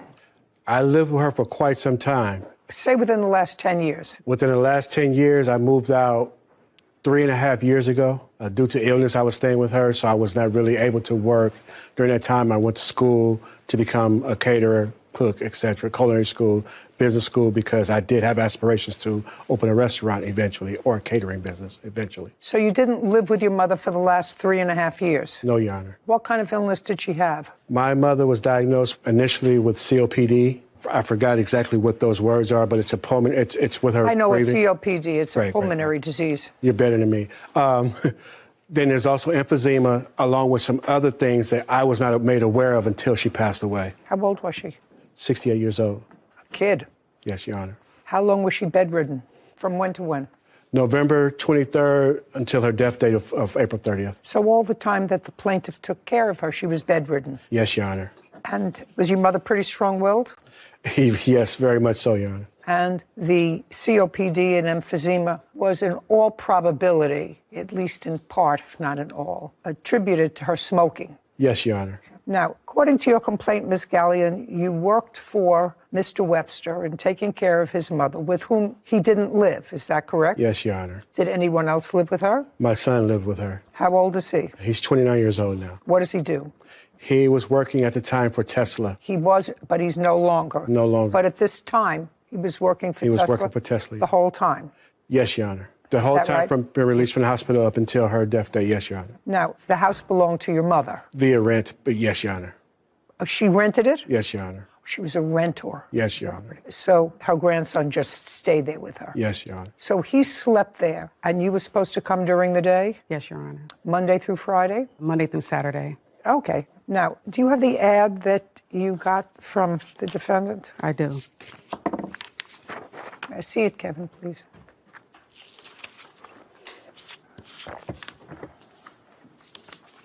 Thank you. I also have the messages, Your Honor, from that ad. Let me just read this. Okay, so you were asking for somebody good to take care of your mother because she was a great caretaker all of her life. Yes, Your Very Honor. nice. All of my life. All of your life. Yes, Your Honor. And in it, he says IHSS for now. Would you explain what that is? It's in-home supportive services. From the federal government or the state? From the state, if I'm not mistaken. And you are from the state of? California. Well, this is what he wrote. So when you spoke to him with the same parameters of your employment as contained in his ad, that you would be working for IHSS for now, maybe more in the future. I don't know what that means. I assume it means that if it works out, you'd be paying her in addition to what she was making with IHSS. No, Your Honor, I don't. What does it mean? IHSS for now. Yes. Maybe more. What does that maybe more mean? I honestly can't recollect what that meant. I am aware that I did send that text message or that Facebook post. Is there anything in any of the text messages you have that indicates what maybe more is? Yeah, just verbally, he stated out of his mouth that anything extra, him and his son would pay out of pocket. Okay, extra like what? Extra hours, if the hours that I agreed to work to, if it needed to be extended, my traveling time, my toll from where I was driving from, he was supposed to reimburse you. Yes, for. ma'am. Is that correct, sir? No, Your Honor. Now, you started working when? February 24th was my first day. From February 24th until April what? 23rd. And that was 6 days a week? It varied because depending on my schedule, so every other week I will work Monday through Friday, and then the additional weeks I'll work Monday through Saturday. So it's between 5 and 6 days a week. And how many hours a day were you working? 5. So when you came into work, was the grandson still there? Sometimes he was, sometimes he wasn't. And if he wasn't, Miss Webster was alone? Correct. And when you left, was she alone? Yes, ma'am. And then hopefully the son came back to assist her at night. From my understanding, there was another caregiver that was supposed to be there at nighttime, which I never saw, so I'm not sure. Did you have another caregiver there at night? Yes, Your Honor. And who was that? Her name was... How long was she there? You mean her work time or her duration of employment? Duration of employment. The same time that Tracy started. Did she get paid? I'm not aware of Just a second. Did you fill out papers for... Your Honor... That's as it... No. If you didn't fill out papers for her, then either she was working for nothing or she got paid from you directly. Before you answer me, you had a nighttime person who was hired at the same time the plaintiff was. Either she was paid from an agency or she was paid from you or she did it gratuitously. What was it? Had your son ever applied to be caregiver for your mother? Think carefully before you answer that question, because this one knows all. Had your son ever applied to be your mother's caregiver? Yes, Your Honor. Yes. Oh, makes it so easy. Tracy Gallen claims her client, Ronald Webster, owes for unpaid wages. Now, the agency, was she paid from an agency? Yes. Don't say yes if she was not. If she was not paid by the agency because she didn't get paid, then say she never got any money from the agency. And if you never filled out any paperwork, she couldn't have gotten paid by the agency. Correct. Well, why don't you just... Let me rephrase that, because this is where the trepidation comes along. Neither of the caregivers were properly inputted into in-home supportive care system. So there's an allotment that is allowed where caregivers can work in hopes of having a large lump sum payment once they get their paperwork, background check, and everything else taken care of. So up until the 29th, no one had gotten paid because no one had their paperwork taken care of yet. So it's on the 29th when that starts to come about. So I personally never signed any paperwork for neither of the caregivers. It's not true, Your Honor. Just a second. That's what he's saying. Okay. So he signed no paperwork. And she worked for you from February to March, March to April, for 2 months. How much did you pay her in the 2 months that she worked there? Out of my pocket, I paid her $110 with a caveat. It was the first time that she worked on a Saturday. I asked her to do so because I had... Just tell me how much you paid her. $110. Anything else? Because I had a calendar DJing event. I was not fielding anything up until that point. Mr. Webster. Yes, ma'am. Yes, Your Honor. You seem like a nice man. It's going to cost you money. You can either make it easy or make it hard. From February to April, Did your son work? Yes, Your Honor. He worked at Tesla. Then I'm not finished with you with that. Your son worked for Tesla. I assume Tesla paid him. I'm assuming he got paid too, Your Honor. And when you worked as a caterer, I assume you got paid. I was not working as a caterer during that time, Your Honor. Were you working as a driver during that time? I did work as a driver during that time, Your Honor. Did you get paid? Yes, Your Honor. Prior to the plaintiff getting hired and this other woman, had your son ever applied to be caregiver for your mother? Think carefully before you answer that question. Think very carefully, because this one knows all. Had your son ever applied to be your mother's caregiver? Yes, Your Honor. Yes. Oh, makes it so easy. And when did he apply to be your mother's caregiver? According to the information I have, which I was just made aware of. Just a second. Yes, Your Honor. That's a lot of...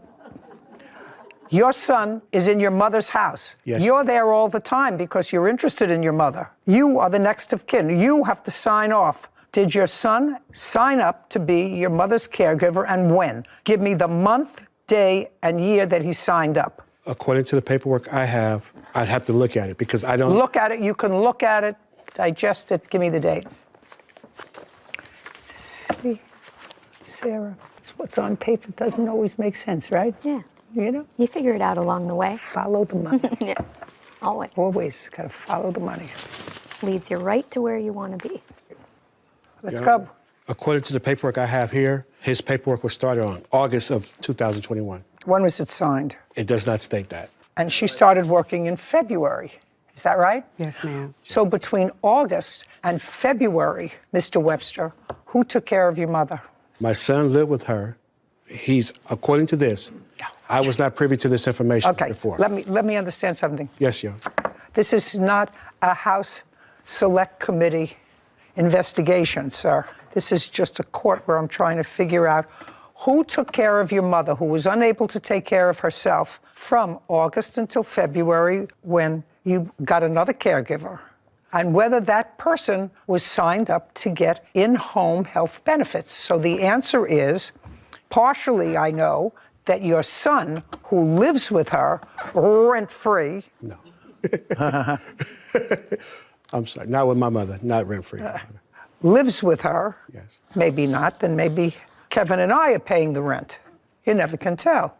I don't know how much, and I can't ask you how much money your son made between August and February, but maybe she got a little too difficult for him to deal with, because at the end stages of being sick that way, you require a lot more help than you want your grandson to take care of. And so you needed somebody else.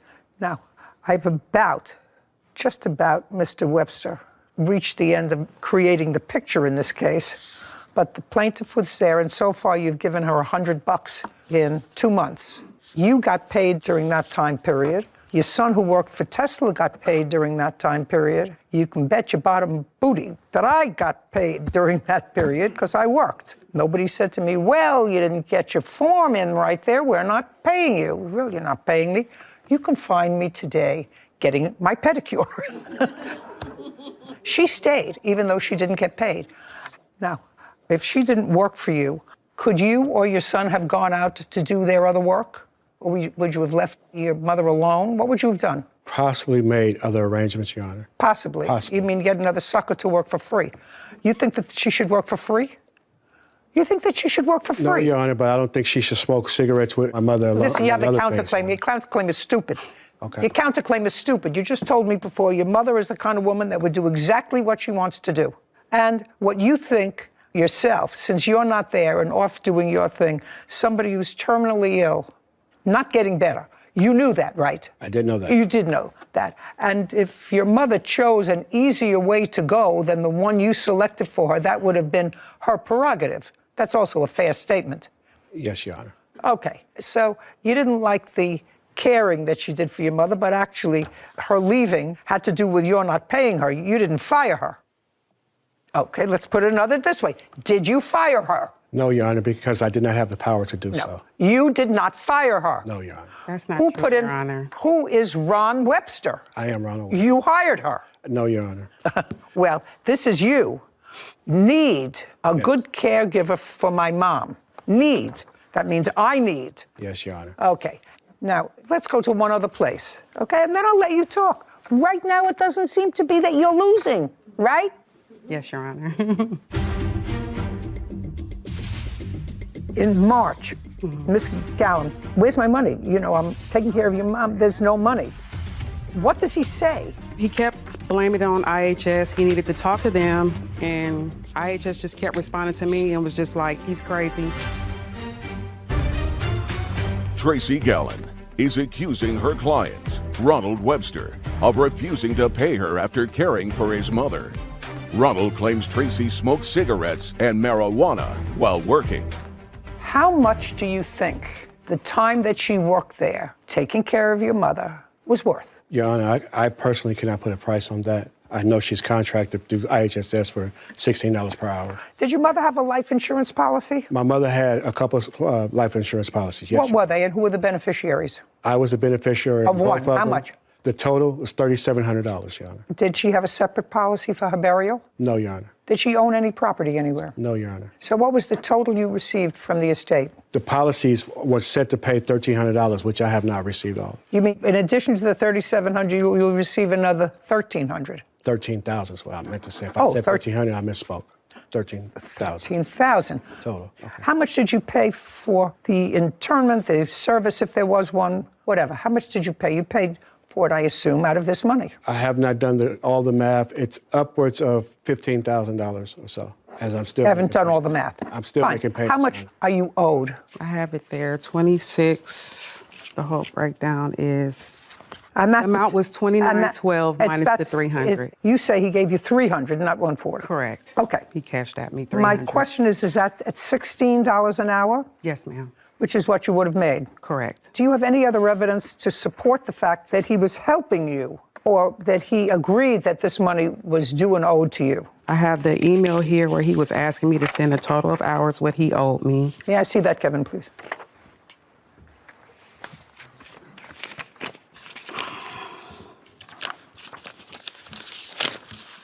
And then this is also the payment that he did pay me, the $300. Well, this is from you. Yeah, he asked me to send that to him because he kept acting confused. But this is from you to him. Correct. Can I see your answer to this when she sends you this document? I don't have that email. Well, and do you have? I'm not sure if there's an answer. I could check my phone. No. Okay. Now, in March, Miss Gallen, where's my money? You know, I'm taking care of your mom. There's no money. What does he say? He kept blaming it on IHS. He needed to talk to them, and IHS just kept responding to me and was just like, he's crazy. I don't know why he keep reaching out to us. We keep repeating the same thing. He said he never has to filled pay out you. forms. Also, this is the contract that he signed stating that I am the IHS provider. If there's any extra fees that was over the hours that were allowed for her, that he would have to cover out of his pocket. No, he said he never filled out these forms. Well, no, that is the contract that he signed. We have to sign that with IHS first to approve me even being the worker for his mom. So once they approved me and I went through orientation, he signed that. He would be responsible for the hours. I kind of marked it on there where it states that this is the contract and this, this is what comes with it. Also, here are the timesheets I submitted. Okay. Not necessary. He acknowledges that he didn't pay you any more than, he says 100, you said 3. That's actually in your favor. $2,612. I suggest you take it out of the $13,000 that you received from your mother's life insurance. I'm sure she would like her caregiver paid, the one who took care of her in the last couple of months of her life. Your counterclaim, which is ridiculous, is dismissed as for the reasons I already said. The fact that the defendant may have either smoked with or allowed your mother to smoke in the last couple of years of her life is ridiculous. You're the one who said to me, my mother is my mother is my mother. She'll do what she wants to do. Not something like that. Yeah. Yes, Your Honor. You're done. So's your counterclaim. $2,600. This court is adjourned. My mom's death. I've been doing everything I can to make sure that she was taken care of. And it's unfortunate. I'm really happy with the decision today. I was glad that she was able to see through all the lies and everything. The plaintiff would give her cigarettes to stash for her so she would not overindulge herself smoking cigarettes. Yes, I would go and get her the cigarettes because that was her last thing that she wanted, so. At best, while taking care of my mom, she did a pretty good job with that. I've never denied that. I've also wanted her to get paid. Just blamed it on IHHS and just there was no really reason for him not to pay me at all. I've been ready to put it behind me. This has been a nightmare since my mom's death and right before that. So I'm certainly glad to get it behind me. I really did give her the best care that I could, She was happy. She was very happy, so I'm okay with everything. Cases like this are sad, but it really shines the light on the whole sector that is elder law. And there's so many federal and state programs to make the elderly and vulnerable feel more comfortable, to be able to stay in their home, to be able to pick their own provider. But unfortunately, because of all the overlap and lack of oversight, there's a lot of fraud that takes place with the most vulnerable population. And like you were just talking about, your mother is the one that you rely on for a majority of your younger years, to keep you alive, bathe you, feed you.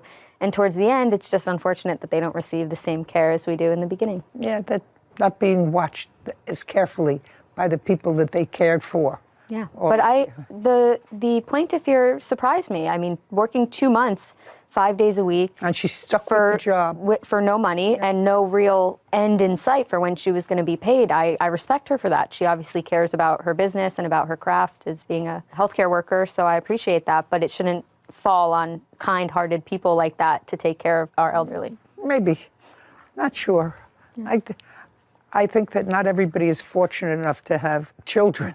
Yeah. If you have children that fit into that mold. And I think that it's wonderful that the state, for those people that don't have loving families to support them if they're sick or elderly, for the state to provide a mechanism for those people to get from their bed to a bathroom, to another room, to a meal, perhaps. I think it's wonderful. I think that this country, Sarah, can't do everything. Yeah.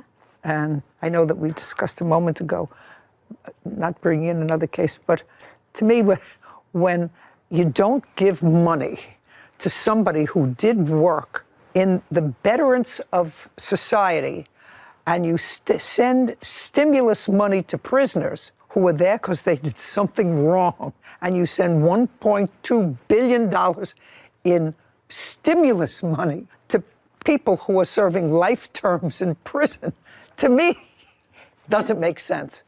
But perhaps somebody will straighten me out a couple of cases from now. Stuart Selmond is suing his former friend, Elena Smith, for an unpaid car loan given to Elena after her release from prison. Court come to order. All rise. Have a seat, everyone. Hello, Judge. Case 2166, Hammond versus Smith. Thank you. Mr. Salmon, the long and short of this case is you met the defendant on some sort of a website. She was in prison at the time. You began to see her. She got out of prison. You gave her a certain amount of money that you consider gifts to her, but then she asked you if she could borrow money to buy a car. You gave her $2,600 with the expectation of being repaid, and this is your lawsuit, correct? Yes, Your Honor. Okay. And your answer to him said, well, it was never really anticipated that I would give him back his money, only I said I would give him back if I got my stimulus money. I didn't get my stimulus money, so I'm not paying him back. That's what the case is about. Simple. So let me get a couple of pieces of information from you. From when to when were you in prison? January of 2019 until June of 2022. For what? Several things. I did any thefts and stolen firearms. And? That was it. Was there one indictment or more than one indictment? One federal indictment and 23 counts for state. Which state? Washington. Was it the first time you were in prison? Yes. Did anybody else go into prison as a result of the same case? No. At what point during your stay in prison did you begin to communicate with Mr. Salmond? Somebody had put me on a prison pen pal website, which I wasn't aware of until I got a message from him. I took myself off the site. That site's usually for people to get things from people, money in their books, packages. So we started talking, but... When? Give me a month and year. It was in April of 2019. So right away. Yeah, about a few months after. Right away. And you were in jail, so you clearly stayed in touch with him. Yeah. How often did you stay in touch with him? We corresponded maybe initially once every couple of months. And then? And then I was taken from prison to Spokane in November of 2020 for a federal indictment. I was gone 6 months. To serve time on a federal indictment? Not to serve time, but to be indicted and sentenced. And were you? I was. To what? 6 months. In the same prison? No. Different prison? Yeah, I was supposed to go after my state to go do my federal time. Now, the government started to send out these stimulus checks, which, in my mind, and maybe I'm wrong, were given to people who were suffering through the pandemic because they couldn't work, they couldn't feed themselves, they needed money to exist. And that's why the money was given out. I mean, I recall the letter that came with the stimulus money. It seemed to me, Ms. Smith, so I'm going to ask you, because I read your answer, which I found interesting. And you said that while you were in prison and communicating with him, several of your stimulus checks came. Where did they come? They were going to be sent to his house. Why were they going to be sent to his house? Because inmates were having their stimulus checks sent to the facility. The facility takes 75% of it.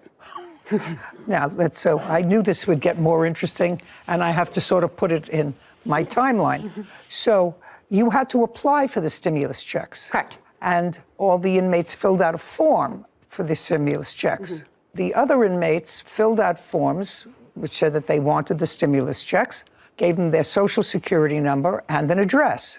Correct. And you put his address on your stimulus check. Actually, he filed it for me. Whoever, he put his address. Was it at your direction that he filled it out for you? Or did he just do it himself? I mean, I'm up to a casual. Yeah, he filed online for me. Because you asked him to? Yes.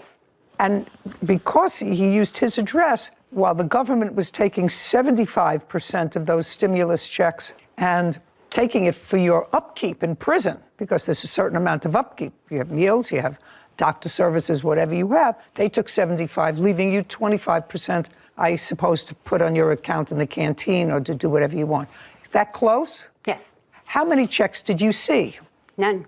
Because according to you, they went to his house, and since he couldn't find you, because you had been transferred to one prison or another, what did you do with the checks and how many did you get? I believe they got 2 checks and then they just all expired. You know, I never deposited them or anything. Do you have them? No, ma'am. Where are they? One of them I sent back. And where's the other one? Let's throw it away. Is it? When did they send it, in 2020 or 2021? I believe it's 21. Your Honor, it was 2020. Okay. But you never cashed any of them? No, ma'am. Good thing. Very good thing.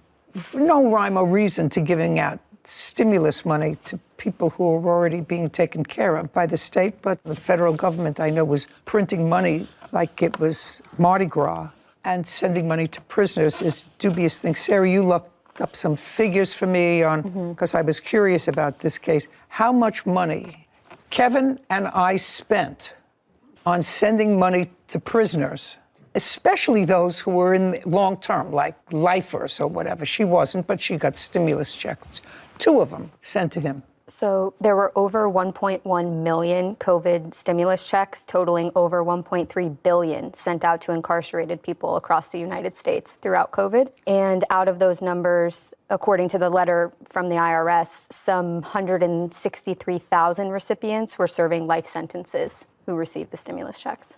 But that's throughout the U.S., not just in Washington. Not just the state of Washington. I got it. Okay. I don't know one guy that cold turkey goes on a prison website to get a pen pal. But the people that do that are sort of the same.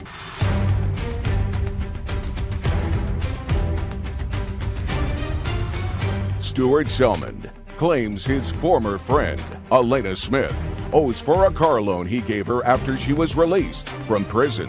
Then, Miss Smith, there comes a time when you get out of jail. Correct. During the time that you were in jail, once you reconnected with him, did he send you any money? That's when he started. He never had before. I never asked, but when you reconnected? Yes, because I had lost my job being gone so you for got court. out? No, I had a job in the prison. Okay. But I was gone for 6 months for court, so when I got back, I lost that job. So that was the first time I asked him for help. But again, my stimulus checks were supposed to be at his house, so But they were I didn't know his- that yet. Okay. So, Well, you asked him to fill out the form. Why did you agree to fill out the form with your address on the stimulus checks? She said she had no one else to send them to. Okay. Mr. Salomon, do you work? Yes, ma'am. Who do you work for? I work at the hospital in Tyler. What do you do? I'm a nurse. Now, Mr. Salmon, why wouldn't you ask Ms. Smith, hey, why do you want them at my house? I can't cash them. Why not just send them to the prison? Did she tell you? No, ma'am. Did you ask her? No, ma'am. All right, so he's not asking for any of that money back. He's asking for the $2,600 for the car that you wanted when you came out of prison. When you came out of prison, you lived independently. I was in transitional housing. Mm-hmm. And tell me how it came about that you asked him for money for a car. He came and picked me up from prison, bought me a phone. Okay, he picked you up. That was nice. Yeah. Anybody else pick you up? No. Who was that? This is my best friend of 18 years. Okay, did she pick you up? No. So he picked you up? Yeah. Okay, and what else did he do? He bought you a phone. He bought me a phone. He's not asking for that back. He bought you a phone as a gift, correct? Yes, ma'am. Correct. Yes, he bought you a phone so that you would be connected to the world. Correct. What's next? Then he started cash apping me money He that did. I didn't ask for. How much? I have it all right here.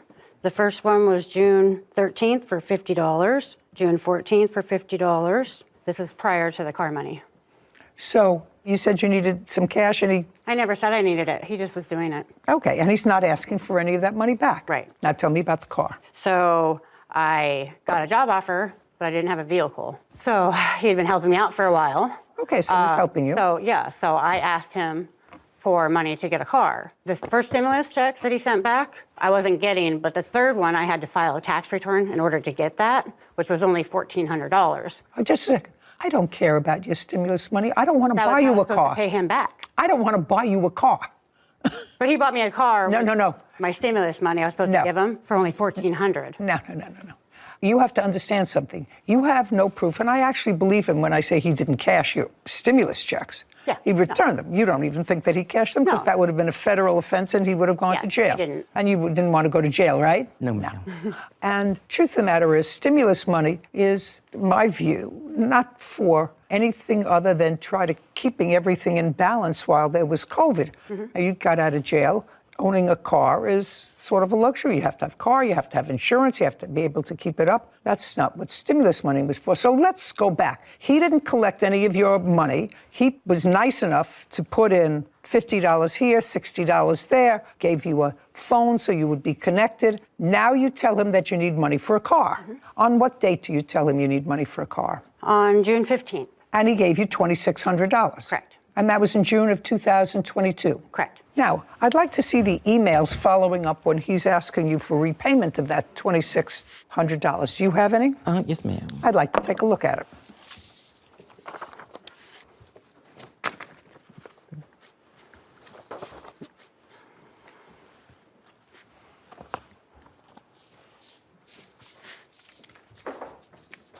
Where is the car now? It was totaled. It was a recent car accident. When? December 2nd. Who was driving it? I was driving it. Did you have insurance on it? Yes. Did you hit another car and the other car hit you? The other car pulled out in front of me and I hit them. They were at fault. The insurance payout on the claim? To whom? To myself. How much? Just for the damage of the car, it was $3,200. So what did you do with the money? I bought a new vehicle. What kind did you get? 2008 Pontiac G6. How much did you pay for it? I paid $2,700. So if you gave him back his $2,600, you still would have had a down payment enough for that car. I paid cash on this vehicle. I know what you did, but if you had done the right thing, you would have paid him back his $2,600, and you would have had a down payment, and you would have been paying off the car. So there was no agreement for me to pay the $2,600. It was to pay him back with my stimulus of only $1,400. Well, I've read this here, and you know what I get out of these text messages back and forth? Something that people who are takers do all the time. They justify taking because you say, you're just so blank petty. You make more than enough, and I'm making $500 a week. I have real life problems. So you're saying that the money isn't really that important to you, and it's that important to me, and I have a child to take care of, and you don't. You make $500. You live alone, sir? Yes, ma'am. Yes. You live alone. You were a good sucker for a while, and now I'm not giving you back the money. I'm cutting you off. Did you change? Yes. He continued to cash app her after the $2,600. Up here. After June 15th, when he sent her the $2,600, he sends her, unsolicited, another $700 dating all the way to August 11th. Well, that's terrific. Isn't he a nice person? She's been your best friend for 17 years. 18, yes, ma'am. 18 years. Do you work? I do. What kind of work do you do? I work in healthcare. You make a living? I do. You have a car? I do. You have a home? I do. Right. Why didn't you give her money? I was in the middle of a divorce, and we were selling our home. So the answer is you had other things. You work, that's 2 sources of income of her best friend for 18 years. And she could have come to you. And she did, and I gave her money. Okay, well, she seems to be, you can sit down. She seems to be a taker. And if he gave her more money, even after this $2,600, he's not asking for that money back. He also told me to keep the stimulus check to pay the car. Oh, I'd like to Yes. see it. Not that it's important. No, it is. Because He told I'm me to keep it. Just a second, because I'm not. You didn't get another stimulus check. No, I didn't get the stimulus. No, you didn't get another. That was the only stipulation to paying him back was with that. No. No. Yeah. He was tracking my iPhone. He was.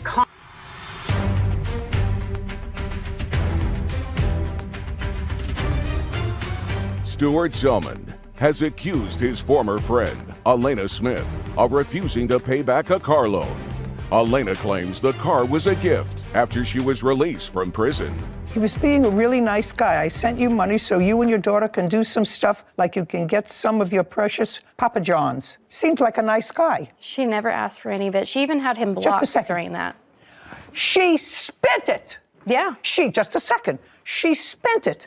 Do you know, there are times when I remember both myself and other family members erroneously received money. I don't know if it ever happened to you. Okay. Erroneously, a deposit comes into your checking account. You don't know where it comes from. Well, somebody put it in there mistakenly, right? This wasn't mistaken. Just a second. Same theory, madam. Somebody put it in there mistakenly.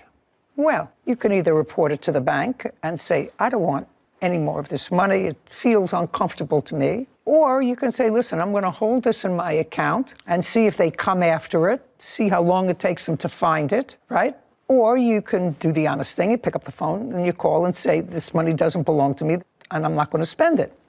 Similarly, even though the money was unsolicited, your friend was a user. Your friend was a user. She started out by saying, people use these online websites for prisoners because they want stuff. Is that what she said in the beginning? I also said I took myself off of it. I didn't put myself on it. Just a second. Whether you did or did not, I don't know, but you certainly benefited from it. How? You took his money.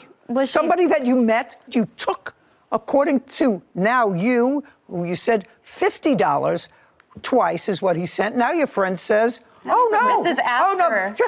I know exactly what you said, madam. I know exactly what you said. You said, no, that was after the $2,600. But for somebody who says, I wouldn't want to be in that site because other people were using that site to get people to give them things, and I took myself off that site, well, there's no further reason for you to stay on the site. You had your sucker. No. This Hold is on. after she came out of jail. It took 3 years. 3 years for me to ask him for anything. So if I was going to use him, it would have been the entire time. I stopped having communication with him because he was tracking my iPhone. He was constantly blowing up my phone. He wanted to have me do inappropriate sexual things to him.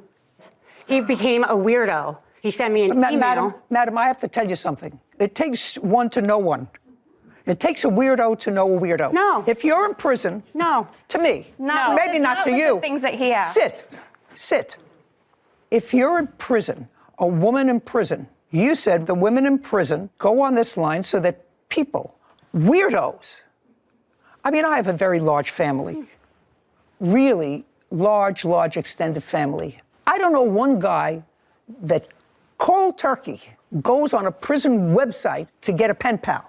I don't know. I'm sure that there are people that do that, but the people that do that are sort of the same people in my mind, and I know it's an old mind, are the same sort of people that have themselves shot out of a cannon or will jump off a 9th-story building with a parachute and see if it works. A little bit crazy. A little bit. You know, like even when you marry somebody who's doing a life term in prison, I think it's sort of an interesting story. I wouldn't recommend it for my granddaughter. So the fact that you did a substantial stint in prison, leaving a small daughter who was taken care of by whom? Her father. By her father. Still taken care of by her father? Yeah. So you have a place in your life that's sad that she's not with you, but it gives you the ability to create a life for yourself because you're free. So you can create a life for yourself. This man says, I was a very nice man. I made you more comfortable while you were in jail, a little more comfortable, and when you got out of jail, I also sent you money. Now, if you're telling me, and your friend is suggesting that he wanted some sort of a quirky quid pro quo, that's a reason to cut him off. It's not a reason not to pay him back. Judgment for the plaintiff in the amount of $2,600. We're finished. This court is adjourned. But we were just friends, you know. She just said a lot of things that weren't true. Like, I never asked anything from her, and I mean... I thought he was lonely. He goes on vacations by himself. He has no friends. I didn't keep cashing her after I was blocked and stuff, so... Thought he wanted a friend, and he was trying to buy my friendship, obviously. No reason, yeah, she's just making stuff up, no. Character assassination. Right after my release from prison. Be careful who you loan money to. Don't get a pen pal. No more prison pen pals. So this is something they don't teach in law school. I'm ready.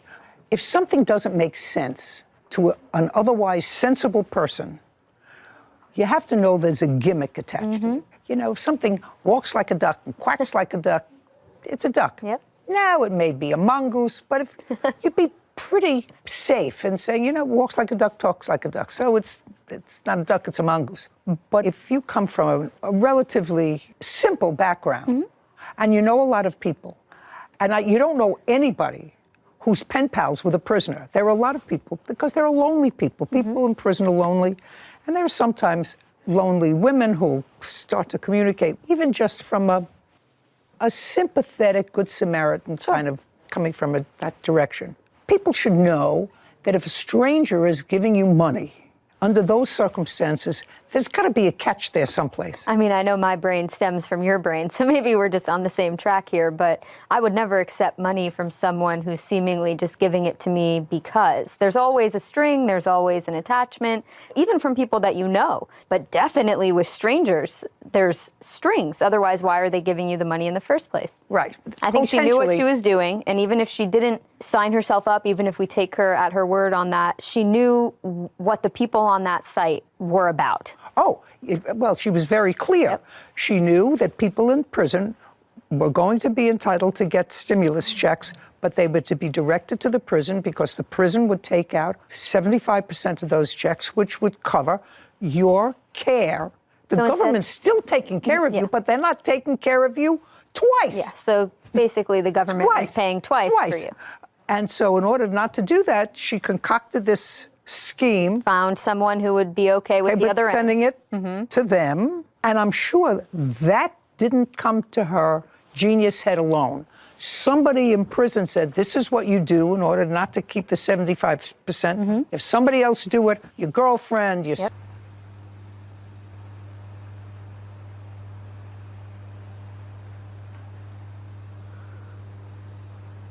Xin chào các bạn, chào mừng các bạn đã đến với kênh của mình.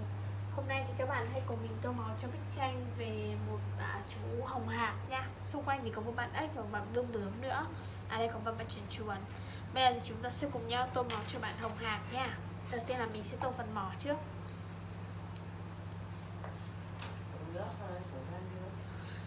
Hả? Đã rõ rồi á, mày có 10 giờ mà.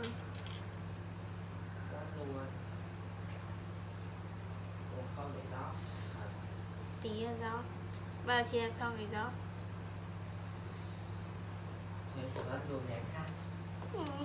Thế thì bảo luôn em rõ thì em uống đi.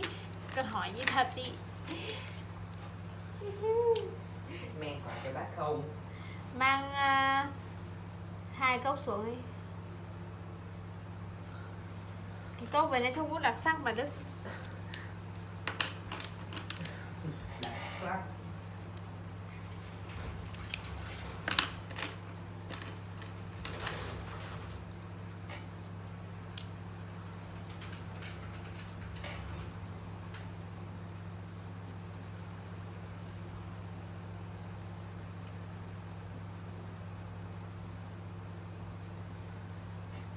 Bây giờ thì mình sẽ tô màu cho chú hồng hạc màu hồng nha.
Mình sẽ tô màu cho bạn ếch.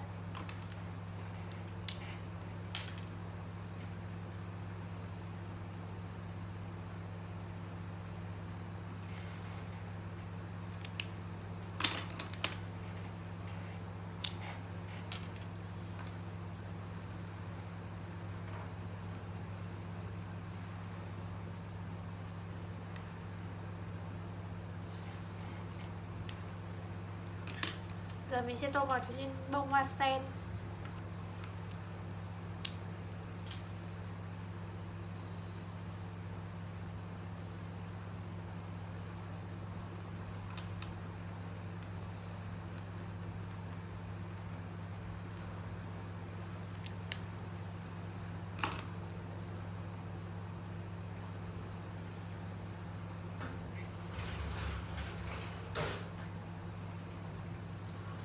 Giờ thì tô nốt màu cho những cái lá nha.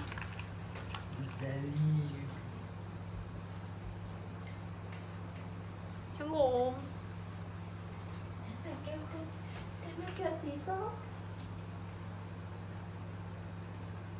Em mà ăn chín.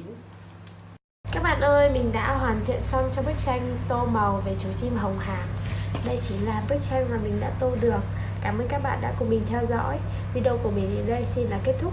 Xin chào và hẹn gặp lại mọi người ở những video tiếp theo của mình nha.